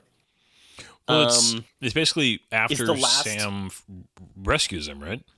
Yeah, the last 45 minutes of this movie. Yeah. Like, that's their entire journey.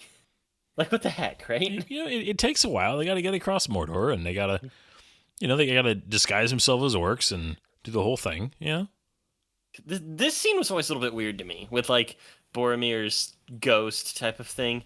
Special effects were always a little bit off. Like, the effect, I get what they were going for, and it works narratively, but it just looked weird. Yeah. I don't know. Well, and there are, that type of a thing of, like, seeing the ghost, and it just... Again, it's a little bit overly melodramatic. So much so. One of the things we didn't talk about when we did Two Towers was the fact that this actor for Faramir ends up becoming quite a bit bigger a couple years after this movie came out. He never achieved, like, big star status, but the dude went on to be one of the most quoted people after 2007 as the narrator of 300. David Wenham. Oh, that's right. He was one of the Spartans in 300. Delios, I believe the character's name was. Doesn't he have the line about, like, God he saw fit to give me two, about his eye or something? Isn't that like a line? I haven't seen that movie in a long time. Something like that, yeah. But he's the one who, like, he's going over all of the, like, training of the Spartans. And he says Spartan in the narrations and in the movie himself something like 100 times. And he says it's such this raspy Spartan children, Spartan men. And he's the one who at the very end of the movie, after all the Spartans at Thermopylae are dead, leads the charge with the 30,000 Spartans and men of Athens, yada yada yada. Is that a genre movie that we're going to get to at some point? Would 300 be considered like a genre film? I don't know, because it's a comic book movie, but... So I actually spoke with a Greek historian. Okay. And they were talking about movie adaptations that are historically accurate. And despite the intense stylizations of 300... it's the most historically accurate depiction of the Battle of Thermopylae ever put on film in terms of the events. I can see that. Not entirely, but compared to all of the others. The second one, not at all. That one, good God, what they did to Artemisia. Never mind, that's a total different That's thing. to say. Different. Totally okay. different. But 300, I would do 300. I don't know what we would say because it's just such long. We'd have to talk about the technicalities and just kind of the history of Zack Snyder. Yeah. Zack Snyder's style introduction to the world. Right. I mean, I have not seen the movie in so long. I almost want an excuse to watch it again, so that's why I was thinking about it. It almost feels like the way it's shot. It feels like a fantasy movie. It does, and there are certain fantastical elements to it. Yeah. Just in terms of how it's filmed and the styles, and I mean, it's like they took the volleyball scene from Top Gun and turned it into their entire movie. I did not expect that comparison. Oh, but this whole scene is an entirely different character that they introduced. They replace him with Faramir. I really love Faramir's his leather vest thing. It just looks cool. The tree on it and everything. It really good. I would love to cosplay in that chess piece. I don't know why. I get that. It just like I don't cool. think you have enough hair. No. My hair is thick enough, just not nearly long enough. That's true. And I can't grow. I can't grow the cool scruffy beard. I just can't do it. Okay. Another thing about this actor that's so good because he has kind of a dollar store Aragorn feel on purpose, in this movie. But the next major movie he went on to do was actually Van Helsing, where he played this like weirdly like it's gonna sound weird, but like he played this nerdy monk who was also incredibly horny and weirdly charismatic and kept getting laid throughout the movie. And but he was playing this big dorky nerd character. And then the next movie he did, major movie he did after that was 300, where he was a Spartan. And I'm like, guy's got range. It's funny.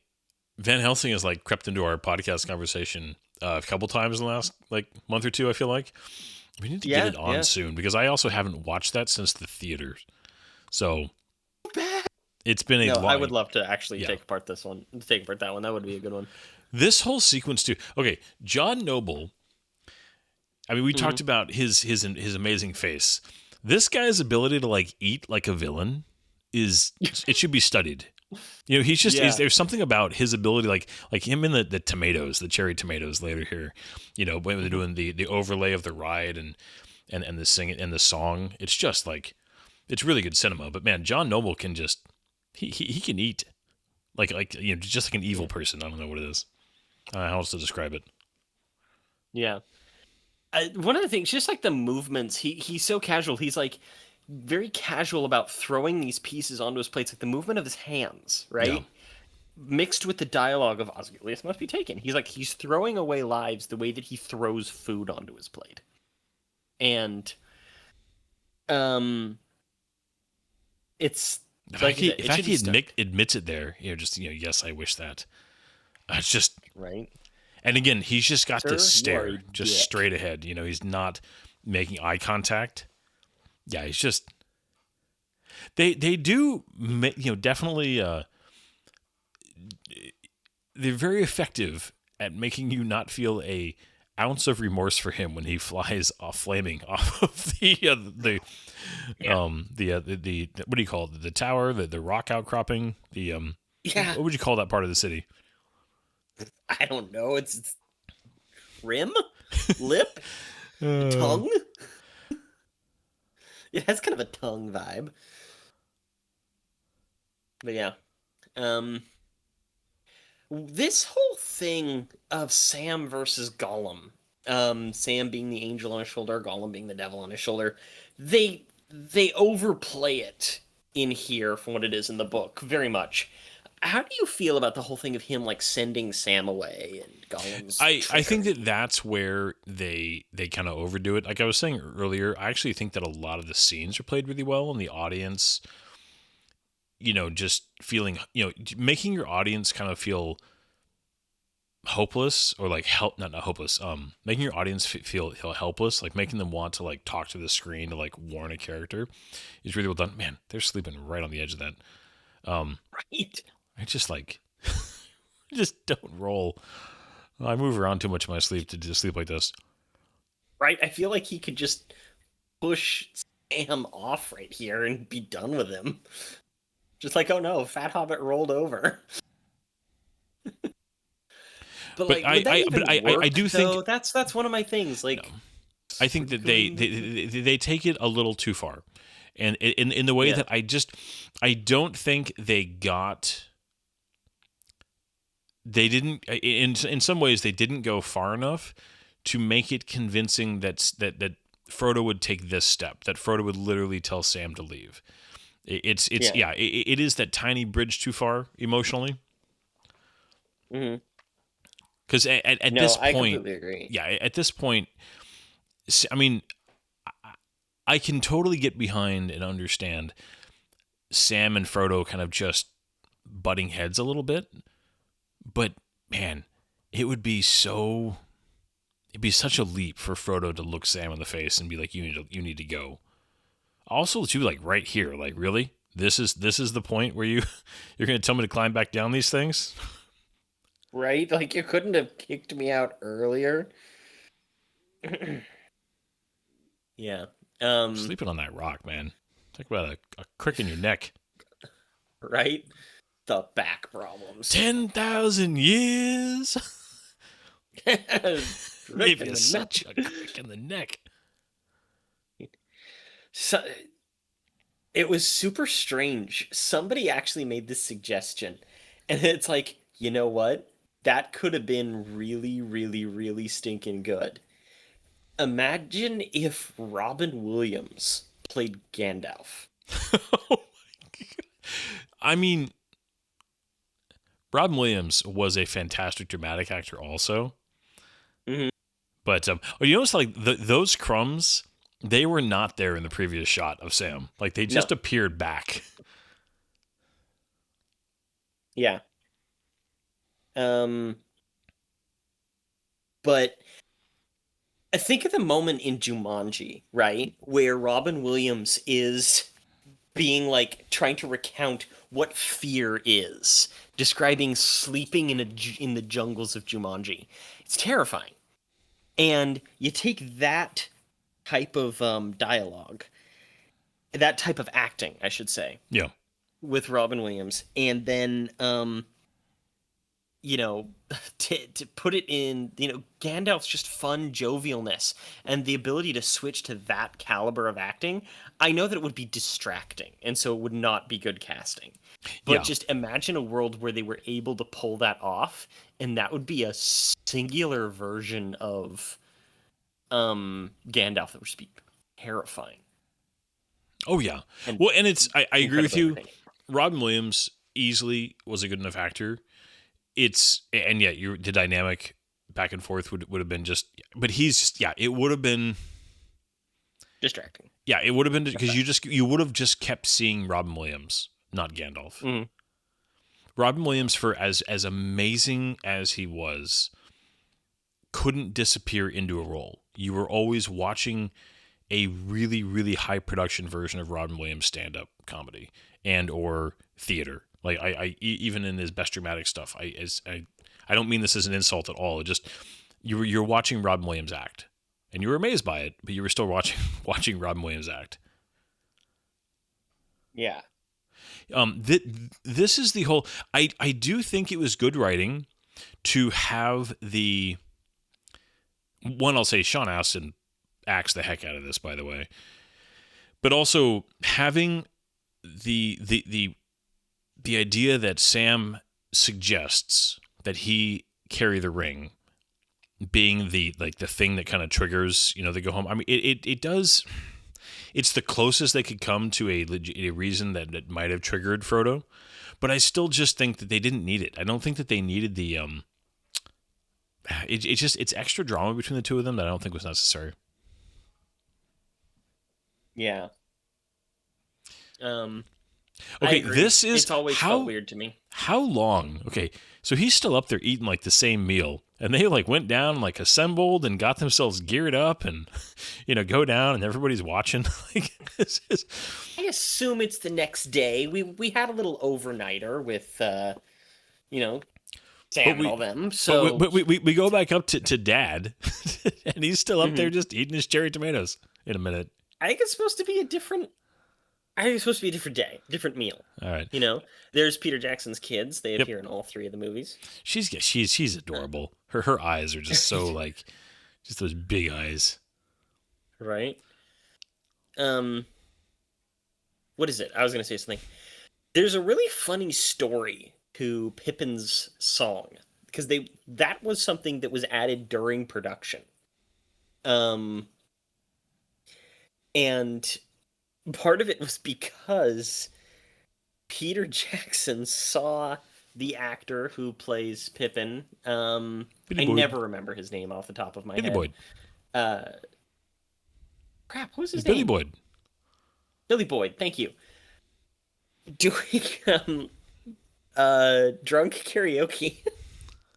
He can sing. And it's just like, he has a great voice. Yeah. And they brought him back in The Hobbit. Yeah, that's a great song. Yeah. In The Hobbit. The third movie. The closing song of the third movie. Yeah. Because Ed Sheeran had the closing song for Desolation of Smaug. Smaug. Desolation of Smaug.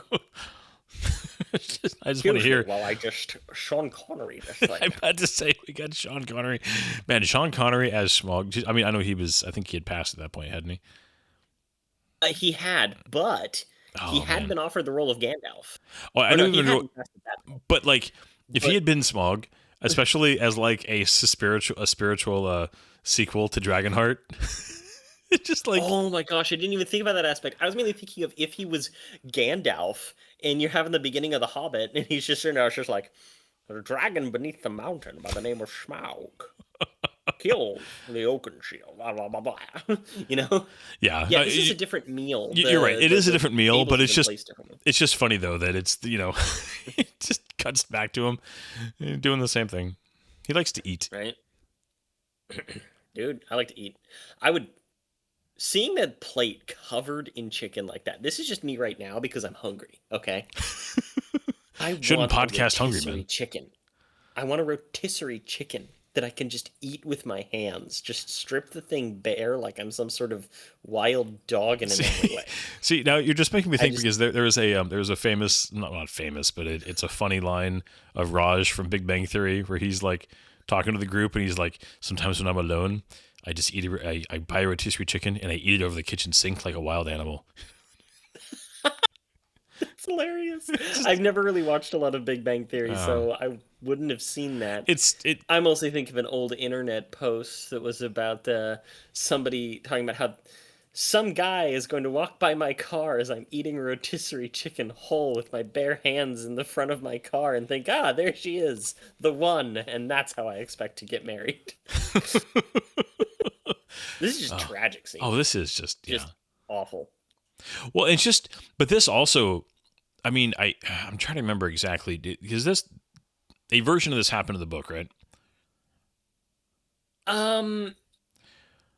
Yes. This has to be on it, though. This has to be so directly inspired by Tolkien's experience in World War I of just needlessly throwing lives away because you're just that's what you're supposed to do, right? You just like the charges out of the trenches just into machine gun fire, just total waste. I mean, just the categorical waste of life in that war. And just the tragedy. I mean, that's immediately the imagery I think of when I see this scene. I mean, you go back to, we just had Veterans Day, right? Like, November 11th. There's an amazing book written, The 11th Hour, the 11th Day of the 11th Year, about the last day and the amount of life that was lost because just generals wanted one last, bit of glory. So the amount of men who were killed on the last day of the war, even though the treaty had already been signed, and just the the evilness of just these old men that just wanted glory and threw away young people's lives so that they had it's sickening. Like when you get into like that part of history, that old part of aristocracy, the part that needed to die a horrific death. It's just, anyways, you get me going on that topic. No, it's awful. Yeah. Cause that is such a huge thing that went into this movie, or not this movie, this book series. Was these like his experiences in World War I, which there is that movie Tolkien, with the Lex Luthor actor, whatever his name is, Nicholas Hoult, as Tolkien, and it's good. It's not perfect. It's solid though, and they deal with that, and then the because he acknowledges the necessity of war in this, with like the existence of evil, right? But also the wastefulness of bad leaders in men like Denethor. Yeah. And which he saw in World War I, and just like how terrible war is that he saw in World War I. But also its occasional necessity, like with World War II, because this was published in 1955. And it is just, he really puts in these balances between the two world wars. And also his like anti-industrial messages are a big one, because he hated what happened to especially the UK and America, and even Africa, because he was South African by birth, and what they had become over the course of the 30s and 40s, just tearing down trees and destroying nature so much. Yeah. Especially for war and war machines. Well, it's the he's the king. Hello, come here. I'm the dead king. Let's find some food. Yeah, I always love that. She's just like, I'm having this big, profound moment, and let's go get something to eat. It's like, well, it makes this too that Gimli would be the least bothered by it. Man, that switchback trail. I love the horses walking up it. That's a heck of a. I love this where he almost slices her hair. Like, dude. Yeah. Okay. Let's kill her, okay? It's not even the only woman in camp, dude. Everybody will murder you. I actually remember watching this with our mutual friend Dan, who's been on the podcast a couple times now. And we were talking about how that scene with Aragorn, it's like, imagine you have two guys and one guy's sitting there and he's just like having this existential crisis, and he's like finally giving his life over to Jesus, and his buddy interrupts him and goes, "Hey, let's get McDonald's." I think about that every time. Yeah. Karl Urban doesn't have much of a role in this movie, but he has a good presence. Yeah, he does. Yeah, he's the kind of guy that just he does so much with so little.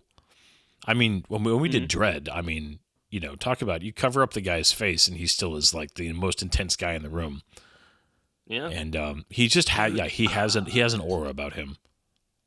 He's the part that I remember the most. Him and Keith David. Or is it David Keith? Keith David? Keith David is, I mean... Those are the two that I remember from the movie Chronicles of Riddick. Like, I don't remember anything about that movie. Even, like, Vin Diesel's stuff. And, Judi Dench was in that, but... like, I remember Karl Urban, even with his awful, weird Mohawk mullet thing, as being, like, the most interesting part of that movie.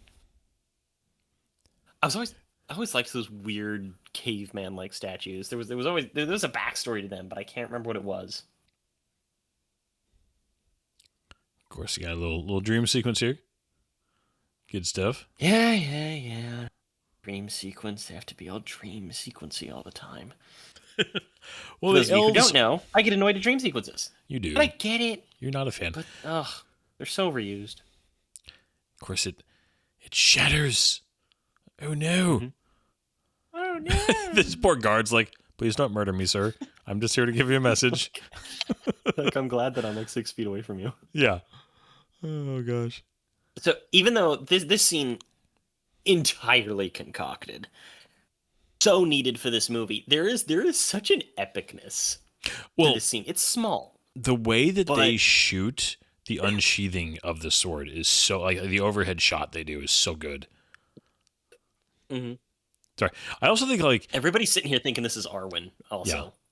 Yeah. Like, well, and can you imagine, I mean, would Theoden have ever met Elrond? I mean, this would have been a big deal. Like, wait a minute, this is like the Elrond? Yeah. Possibly. I'm just saying, that blue Muppet with the angry blue. Oh my gosh, Muppet. Okay. I love that his armor's in the background, like on the stand or whatever. It's just a little bit of it's the king's quarters. Mm-hmm. If you notice that this is the movie where Viggo does the most just kind of staring. He does a lot of like slightly open mouth staring. Yeah, he does a lot of just like, I'm being told something important, looks very serious, and like you're contemplating this, deeply. There's a lot of scenes of him doing that in this movie, and I mean he's good at it, to be fair, but still. There was that one line where he says that like Arwen's life is now tied directly to the fate of the ring. He makes it sound like it's something so important. But it's so stupid and meaningless to the whole. There are no more men. Just putting that out there. No, I'm just like, come on, is anybody still alive? Nope. No, you got the... Okay, sorry, with the wind, because I also am thinking about the Mummy recently because of the announcement of them developing an actual Brendan Fraser. Did you see the picture, by the way, of the reunion? Like the little the promo shots of Brendan Fraser, Uday Far, and Rachel Weisz, like in like their like kind of fun versions of their costumes, like at like a Hollywood party or something. Anyway, sorry. No, I didn't see that. Oh, okay, I'll send it to you. But that shot of the reveal. But no, when the wind blows, I just immediately was going to the first of my movie where he's like, I hate it when it does that. Because they're all like aware that the wind randomly just blows through camp, and they're like, "What is that?" She opens the book. It's happening here, but everybody's like, ignoring it. Like, wait a minute, why is it windy all of a sudden in the tent? Oh man, it's like a good prop. Thing. This is such a good prop too. Yeah. Like, this has to be like the most sold prop sword. To people who a replica sword, It's a big sword too. Like, that's a long sword. Oh yeah, it's an incredibly impractical sword. Incredibly impractical. Sorry, Hugo Weaving was being so intense there for a second. From the side shot, he was like, just like shaking, like the intensity, and like here he's a little more restrained, like face on, but like his profile shot coverage was just like putting this sword back in its sheath.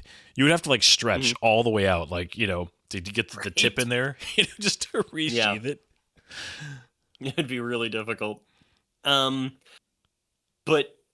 I remember the trailers for this movie. Oh yeah, and that line of him become who you were born to be. Oh yeah, was used so much, which makes sense as a Return of the King. And like, can I ban the men? Like, well, no, I got a new sword. I gotta go get some reinforcements. That first line that she had leave on the eve of battle, is so ADR'd. None of the rest of it seems to be. But that line, either there's a slight issue with the audio sync and her lips, or they had to ADR that line for some reason. But it doesn't match her mouth. That always bothered me. Yeah. Aww. Just had to let her down easy here.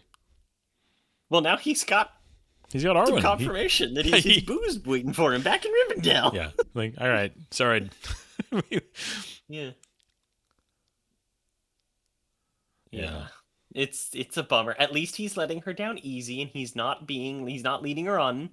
He's just like, sorry. You'll meet somebody else. There are plenty of fish in the sea. Look at all these men. We just gathered all the men in Rohan. You are quite literally go take a walk. Yeah. You'll find companionship. Yeah. Now, this idea of him just like running off without Gimli and Legolas is a little off. Yeah. But it's a great little going with you, moment, laddie. you know, like, oh, of course we're going with you. John Rhys Davies just had such remarkable levity. It's really important when you're doing stories like this that had levity that you don't just pile on the seriousness and melodrama. We have these really serious things going on. We just saw the quote unquote death of Faramir. We have this epic become who you were born to be. The drama of Sam having to leave Frodo. You need to still have the little things in between there that give you just a little bit of what a dork. And Gimli and Legolas provide that so well. Well, they managed to give you levity without it undermining the dramatic tension and or the stakes. Tiny little side note here. Taika Waititi really needs to take some notes from that, like how you how you balance humor without undercutting your very own drama and seriousness. You know, just saying. I really like the way that Taika Waititi does comedy and brings out the great sides of his actors. But yeah, I think that he does need to. Yeah, he got too lauded for his ability to indulge. Yeah, he is he's not learn to not indulge. He is a talented director. I actually don't like. I don't hate him or anything. I think that like in the right type of film, he's great. He's somebody who needs somebody there to say no. Yeah, you've gone too far. There's so many directors that are like that, though. Yeah, George Lucas, Zack Snyder. Oh yeah, and J.J. Abrams. I feel like if there was somebody right behind them who's like, "Let me help you write your movies," Michael Bay. Yeah, right. They need to just. Their creative control needs to be tempered. Yeah. But I don't know if their egos allow them to have that, because you need to be kind of an egotistical control freak in order to be a director, especially in Hollywood, you know? Yeah.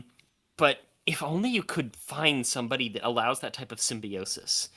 And I think one of the really good things that I noticed, why The Mandalorian worked so well while it did, and I still think season 3 is better than people give it credit for, it was the balance between Dave Filoni, who's not the best director, and Jon Favreau, who is just so good with that. The temperance of those two made 2 really amazing seasons and 1 pretty good season.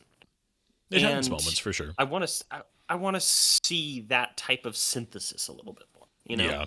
Well, Jon Favreau is a genuinely good filmmaker. With good ideas and a real passion for what he gets into. Dave Filoni is a very talented guy who does need somebody to occasionally be like, we need to, you need to let these people die. You need to let somebody else have some screen time. Yeah. He needs to stop being so obsessed with trying to make Star Wars a Kurosawa. Yeah. It might have been inspiration, but it doesn't have to be always that all the time. Yeah.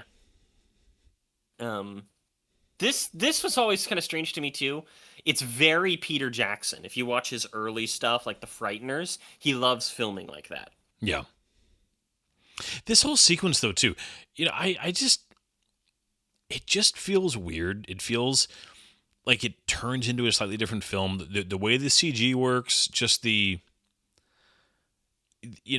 is jumping way ahead to the end of, you know, when the Army of the Dead shows up and they just kind of solve everything. There's just, this is one of the weaker areas of the film too. Just the way I know it's from the books, but just the way it's executed, I'm not a big fan. I think it's in a broad stroke, I think it's the weakest part of this movie. Really? Because I actually really do like it. I think that it's fun. It's interesting. I feel like if there was going to be a storyline that was removed from the movies, I thought it would be the Paths of the Dead. I think that they needed it. I think that they decided to keep this instead of Scouring of the Shire as a this is Aragorn's gauntlet to prove like he is the king.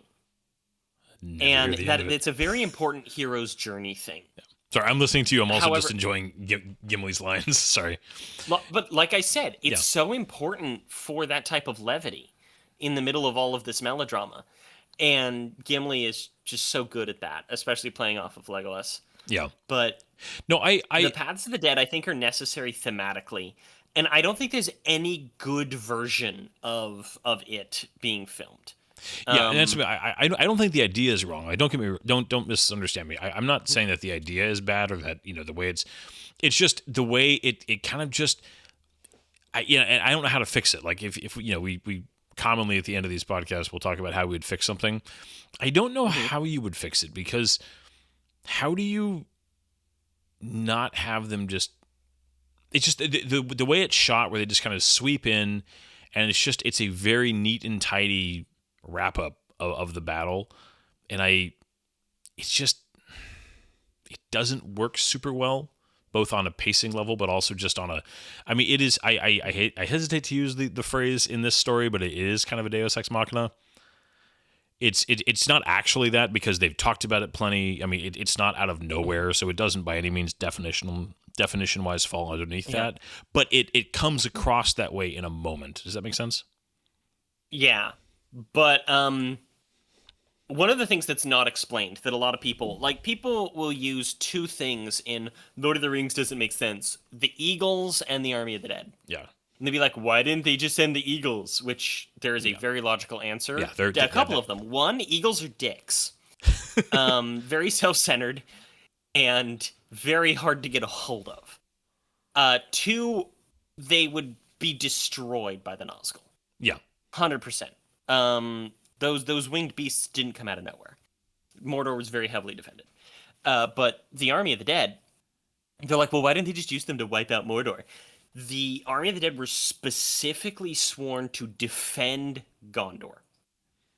And that was the oath that they broke. They fled. Yeah. And so they defended Gondor at Pelennor. You couldn't just sit there and go, well, your oaths aren't done yet. Go just clear out Mordor for me. Go just stand guard. There was a deal. It was a contract. And once the contract was fulfilled, they couldn't sit there and be ordered. That would actually doom Aragorn to a similar fate. And that's but it's not well explained in this. It's really not. And I think that's where and that's why I was trying to be specific. I'm not actually calling the Paths of the Dead, the Army of the Dead, a Deus Ex Machina, because it's not. But the way it's executed in this film, it's if they had given a little more dialogue, again, a little bit of levity here, it's so good. It's just, I can't even be serious. It's just because he's blowing away ghosts with his breath. He does it so good though. Stupid, but so my dad loved to talk about this chapter because he's just like, oh no, it's so much better in the book. One, he's taking the whole column through the Paths of the Dead, not just these three. But one of the things that they find in the Paths is Tolkien always likes to indulge in the little things, and it indulges in this one scene where you find a skeleton in armor, and it's the finest armor you can imagine, gold filigree and all this stuff, and the corpse is screaming, or appears to be screaming, with its arms outstretched, finger bones still in this crack, holding itself, trying to keep itself from being dragged backward into a door that's made of bronze or something like that, and it's sealed. And it's the terror of this obviously incredible knight being dragged to his doom that's behind this door. And they never even tell you what's behind the door. They never go into it. They just pass it by.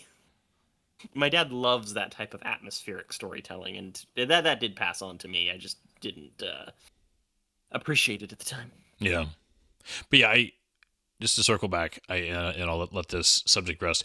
If they had explained more what the deal was, and if they had made it, I don't know, if it hadn't been so fast, I don't know if it was a CG limitation or a pacing limitation, when they show up and it's just kind of like a green tidal wave and then battle over. Yeah. It's just, I wish they had given it a little bit more substance to them showing up. Yeah, I think it was a CG issue. It does describe them as like a almost like a misty cloud of men on horses that like ride over the air and the water. I think it would have been done differently today. Yeah, this is one of those sequences I think you could have improved on. But anyways, I'm glad that it's in the movie. I do think, like you said, it's an important moment for Aragorn. This is a big step for him, accepting his role, and it also just if you cut this out, like, okay, you would have to write a different solution to the battle, which you'd have to write a different meaning for Aragorn to be there. Would he just hang out during the charge of the Rohirrim? Yeah, this is cool though. I mean, that shot of the sword. Ooh. Yeah. And it was broken. Just like remade. I can touch you. Yep, I have the authority. It's such a good moment for Aragorn as a character. A good moment as a character. It's just the part that bugs me is this whole thing. I don't understand this scene. The what say you scene, or all the skulls are coming in, like almost kill him. I like the what say you, the fake out, where they just like, nah, we're just gonna fade back into the walls, and then there's a tidal wave of skulls. And apparently the tidal wave of skulls was so important that Peter Jackson went back after the movie had already been released and refilmed some stuff. So that way they could put it in the extended edition and have this great perilous avalanche of skulls. I think Peter Jackson honestly just wanted the visual really badly. I would suspect, just given like the thing that he enjoys film-wise, that he probably just really had this image in his head that he really just wanted in the movie. And it was as simple as that, if I had to guess. I could see that. I guess it's strange to me, especially, like, I don't understand this fake out.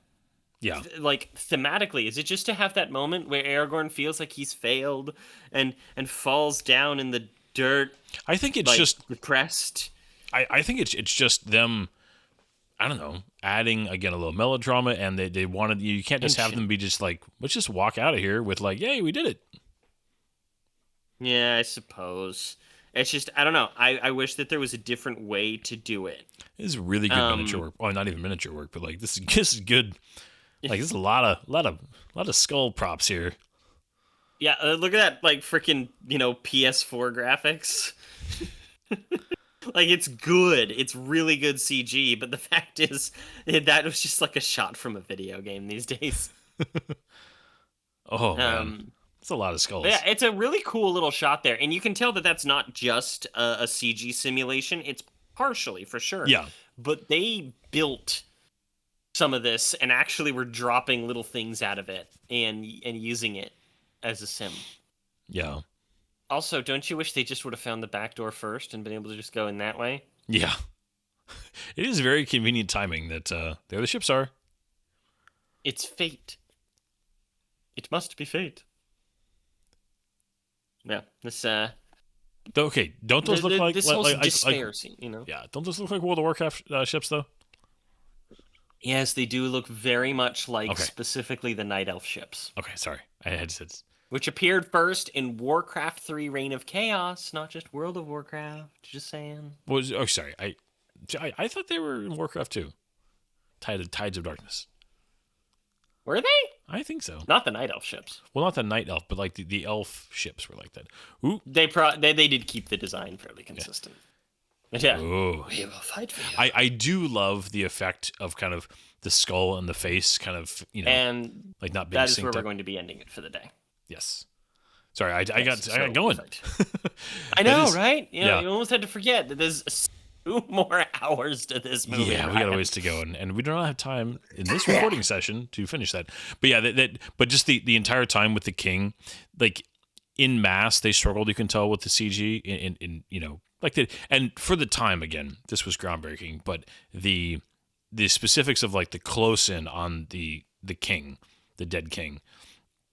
was really good, and just like his skull with like his face kind of coming in and out of it, and just had the detail in there was like really well done. So, did you ever see Peter Jackson's previous work of The Frighteners? I have not. I hate horror films. It's more like a slightly more creepy Ghostbusters. Mm. It's about a guy who can see the dead, and he uses it to convince the dead people to haunt people, so that way they will pay him to exorcise the ghosts. He's like a supernatural con man. Okay. Yeah, I've never seen it. Never even seen like clips of it. Check out some clips. Okay. Or maybe it's like an old retrospective or something like that, because it's the reason that Peter Jackson got these movies. And a lot of the effects are very similar to the Paths of the Dead for the ghosts and everything like that. And because Weta got their start working on that stuff with Peter Jackson, right? It's Peter Jackson's company, isn't it? Yeah. Yeah. Okay, that's what I thought. And he's it's just, I haven't seen the whole movie, but I've got to see some parts of it in several retrospectives, and I'm like, this is really good. It's one of those movies that should have been a way bigger hit, but it unfortunately was actually kind of a dud at the box office. I don't remember exactly why. I want to say that it like I think it was the movies that came out around it, because it was in 1996. And it there wasn't a lot going on actually in 1996. Now that I'm thinking about it, 96. You had the Independence Day and First Contact, and oh, maybe that was it. Maybe it was Independence Day. It was summer 1996. Yeah, I mean, I know Independence Day was the big one, and First Contact was not nearly as big, but still a pretty big deal. Oh, you are 100% right. The Frighteners came out the week after Independence Day, which was just a juggernaut of a movie. Yeah, it would have been totally swallowed by Independence Day. Yeah, that's probably one of the reasons why that happened then. Well, nobody knew Independence Day would be that big of a hit. I mean, they knew, people thought it would be big, but not that big. Oh, I mean, there's a really famous story about Independence Day with Ethan Hawke. Okay, Ethan Hawke was given the script. I don't remember who it was that they were talking about him playing. Probably Will Smith's character actually. And they he read it and he thought it was the stupidest thing. He says that he was reading it while on a drive somewhere between Vegas and LA, I think it was. And he just literally threw the script out the window and thought it was the stupidest thing. And then later he was talking, it's just like he was on a date with a girl, and they went and saw Independence Day, and she was just like, that was amazing, and all this stuff. And he was like, it wasn't that good. And she was like, what are you on? He just had so much regret over not taking it more seriously. Yeah. But that's beside the point. We're watching Lord of the Rings. We are. No, this is, so, I mean, I think that Return of the King is, there's definitely legitimate nitpicks. It's not a perfect movie, but the parts that are good are so good. And, when we get into, Battle of Pelennor Fields has so many moments that are just so epic and amazing. And you do have some great moments with Frodo and Sam. When we get to Mount Doom and all that, I think this is one of those where like the good parts of this movie, the amazing parts of this movie outshine any little nitpicks. And you have to take these movies as a whole too. I mean, I really think that you can't separate them too much when you judge them, because one, they were all shot together, and two, it really is, these were meant to be watched together. As much as they had to be standalone films, they still were designed to be read together and meant watched together. And this film, for any little nitpicks, is still amazing. And I hope anybody listening is not going like, wow, they really, this is no, I love this movie. I agree, though. I think this is the nitpickiest ability, because again, It has such good payoff, which is fantastic. And when you have climaxes that are so stinking good as Fellowship of the Ring and Two Towers, you need to be like upping them, right? And there's almost like this upward ceiling for climactic battles and everything that is from Helm's Deep, that you have to go into the bigger, badder, and kind of ridiculous, which is what they do with Pelennor Fields. And it doesn't feel as good and as satisfying, no matter what you do. So, I don't know. So this movie, it has some of the wonky visual effects because they were under such time pressure. The extended edition has really uneven pacing, and the kind of gray-brown color palette of the entire middle of the movie is boring, frankly. So this is a masterpiece of a trilogy, but it has the most nitpicks for me personally. Yeah. Because I don't really like looking at it in many scenes. Yeah, it has those shots. Like, it has, like, we were talking about when, his sword being revealed and unsheathed is just a great shot. And there's, that earlier... Beacons of Minas Tirith. Oh, yeah, the beacons are great. When they, they get to Osgiliath and, looking at Isengard... sorry, I said Osgiliath. That's the ruined town that they invade. When you get to Isengard and the shot of it, with the mountains in the background of the tree, it's just like so good. It looks amazing. And when later on in this film, there are some shots in Pelennor Field in the battle that are just so good, and like some of the sweeping shots of Minas Tirith are amazing. Like, there are standout shots, but then there's also, like you said, there's just also the big long kind of grayish brown that just goes on for a while. Do you remember, actually, now that I'm thinking about it, I was going to mention this with the beacons of the beacons of Gondor. Do you remember Stargate Atlantis? They have a scene where a guy's setting up a whole system to communicate between galaxies, and he's trying to explain it as the Midnight Bark from 101 Dalmatians. And then he's just getting these blank stares from everybody, and there's all these nerdy scientists, right? So he's just like, the beacons of Gondor, and everybody's like, "Oh, I get it. Okay." Yes, I do remember that because I love that. Oh gosh! Anybody who's still listening, go watch Stargate. It's just great. All of it. SG-1 movie, Atlantis. Atlantis is rough, but watch it anyway. No, we just got to season 10 with my daughter, and I've been going through it for the first time for her, and it's been fun. Oh my God, Brian! I just realized something really important. You are now the father of 3 adult children. Not yet. Not yet. Not yet? No. I thought your daughter's 18th birthday was just the other day. No. Not until September next year. I still have most of next year before. Then you can edit this out. That's all right. Still funny. But no, we're looking forward to wrapping this up next week. And jumping right back into, because we're going to be jumping right into the beginning of the battle. There's not going to be any kind of casual roll up here. We're just going to jump right into it. So, nope. Looking forward to that. Jump into the battle, yay! Please join us for next week's finale of the Lord of the Rings trilogy. We will, looking forward to that, and then we'll be taking, jumping back into some comic book stuff after that. So it'll be good times. And I am going to rant. Just so you know. There will be rants. Next week, or what we're doing after that? Next week. Okay. All right. What we're doing after that, I prepared for a year ago because I mixed up the schedules. I gotta re-update myself on that stuff. Anyways, this has been fun. We will catch you next week. Cheers, y'all. Good night. There's doors and corners, kid. If you don't clear the room, if you don't come in slow,